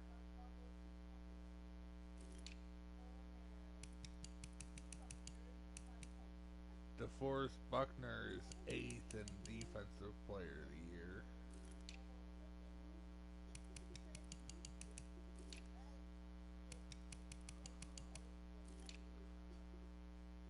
You're second to me for best quarterback.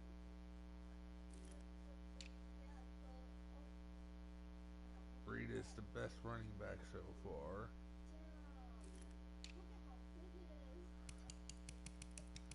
I got best wide receiver. Me and you are duking it out for the best O-line.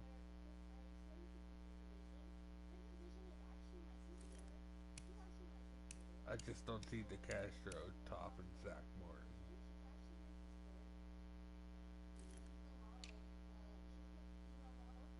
Defensive line is all Lawrence. Buckner's 4th. Bosa's 7th.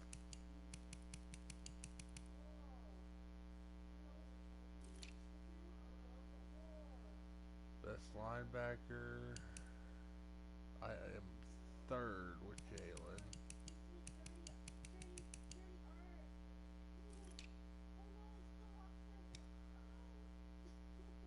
And then best DB, I have Ahmed Hunter, and that's it. You got best kicker so far.